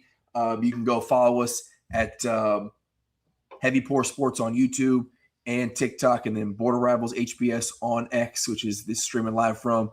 I am All UK Ball HPS. You see at Irish Hammer _71 there, and then Drew. How do you say your last name, man? Bias. Mm-hmm. I wouldn't have guessed that. I see it and I think Bayou. I just naturally go Bayou, and I know it's not even close, but that's just where the brain goes. I told you words and letters are hard for me, so that's where I will. So Drew Bias, BBN. Appreciate you coming on here, man. Great knowledge all throughout Kentucky and Tennessee. I know I asked you to be knowledgeable in Tennessee, even though you're not a Tennessee fan, but you bring a high value to the show every time you come on. I know you said you're only going to do like 40 minutes, and then you did 2 hours. So I do appreciate you coming on here, man. If you're not following Drew right now, you're effing up, because he's got some good ball. He's got some good ball knowledge. So go check him out. We will see what the week brings us. Shout out Will Stein for giving us a great spring game and elevating Kentucky football potentially. And then Mark Pope, just keep doing what you're doing, man. Who cares what BBN says? We'll do its thing. And I will say, I guess it's this way. You got to catch up to Rick Barnes in Tennessee, because they're out there doing pretty well in the portal right now. But before we close, like we do all the time, thank the sponsors of the show. So right there, Heavy Pour 15 at Bluegrass-Elite will get you all your Heavy Pour sports gear, all UK ball gear, your Tennessee merch, your Kentucky bourbon merch, everything you want from there. You can get hats, hoodies, I said shirts, anything you think of. Heavy Pour 15 gets you 50% off and free shipping. And then the show that or the team that really helps us out, I'm rocking it right now. T was rocking it earlier. State Line Co. All UK Ball 25% off. Will Stein and Co. seem to be loving the State Line Coke gear. They were rocking it all over the spring game, practice and whatnot. So you can go get your Kentucky collection or your Will Stein Feed the Studs collection. All you can ball 25, get 25% off from there. But thanks for hanging out with us for another 2 hours and 30 minutes today. We will see you Wednesday on our late night show. And as always, go Cats.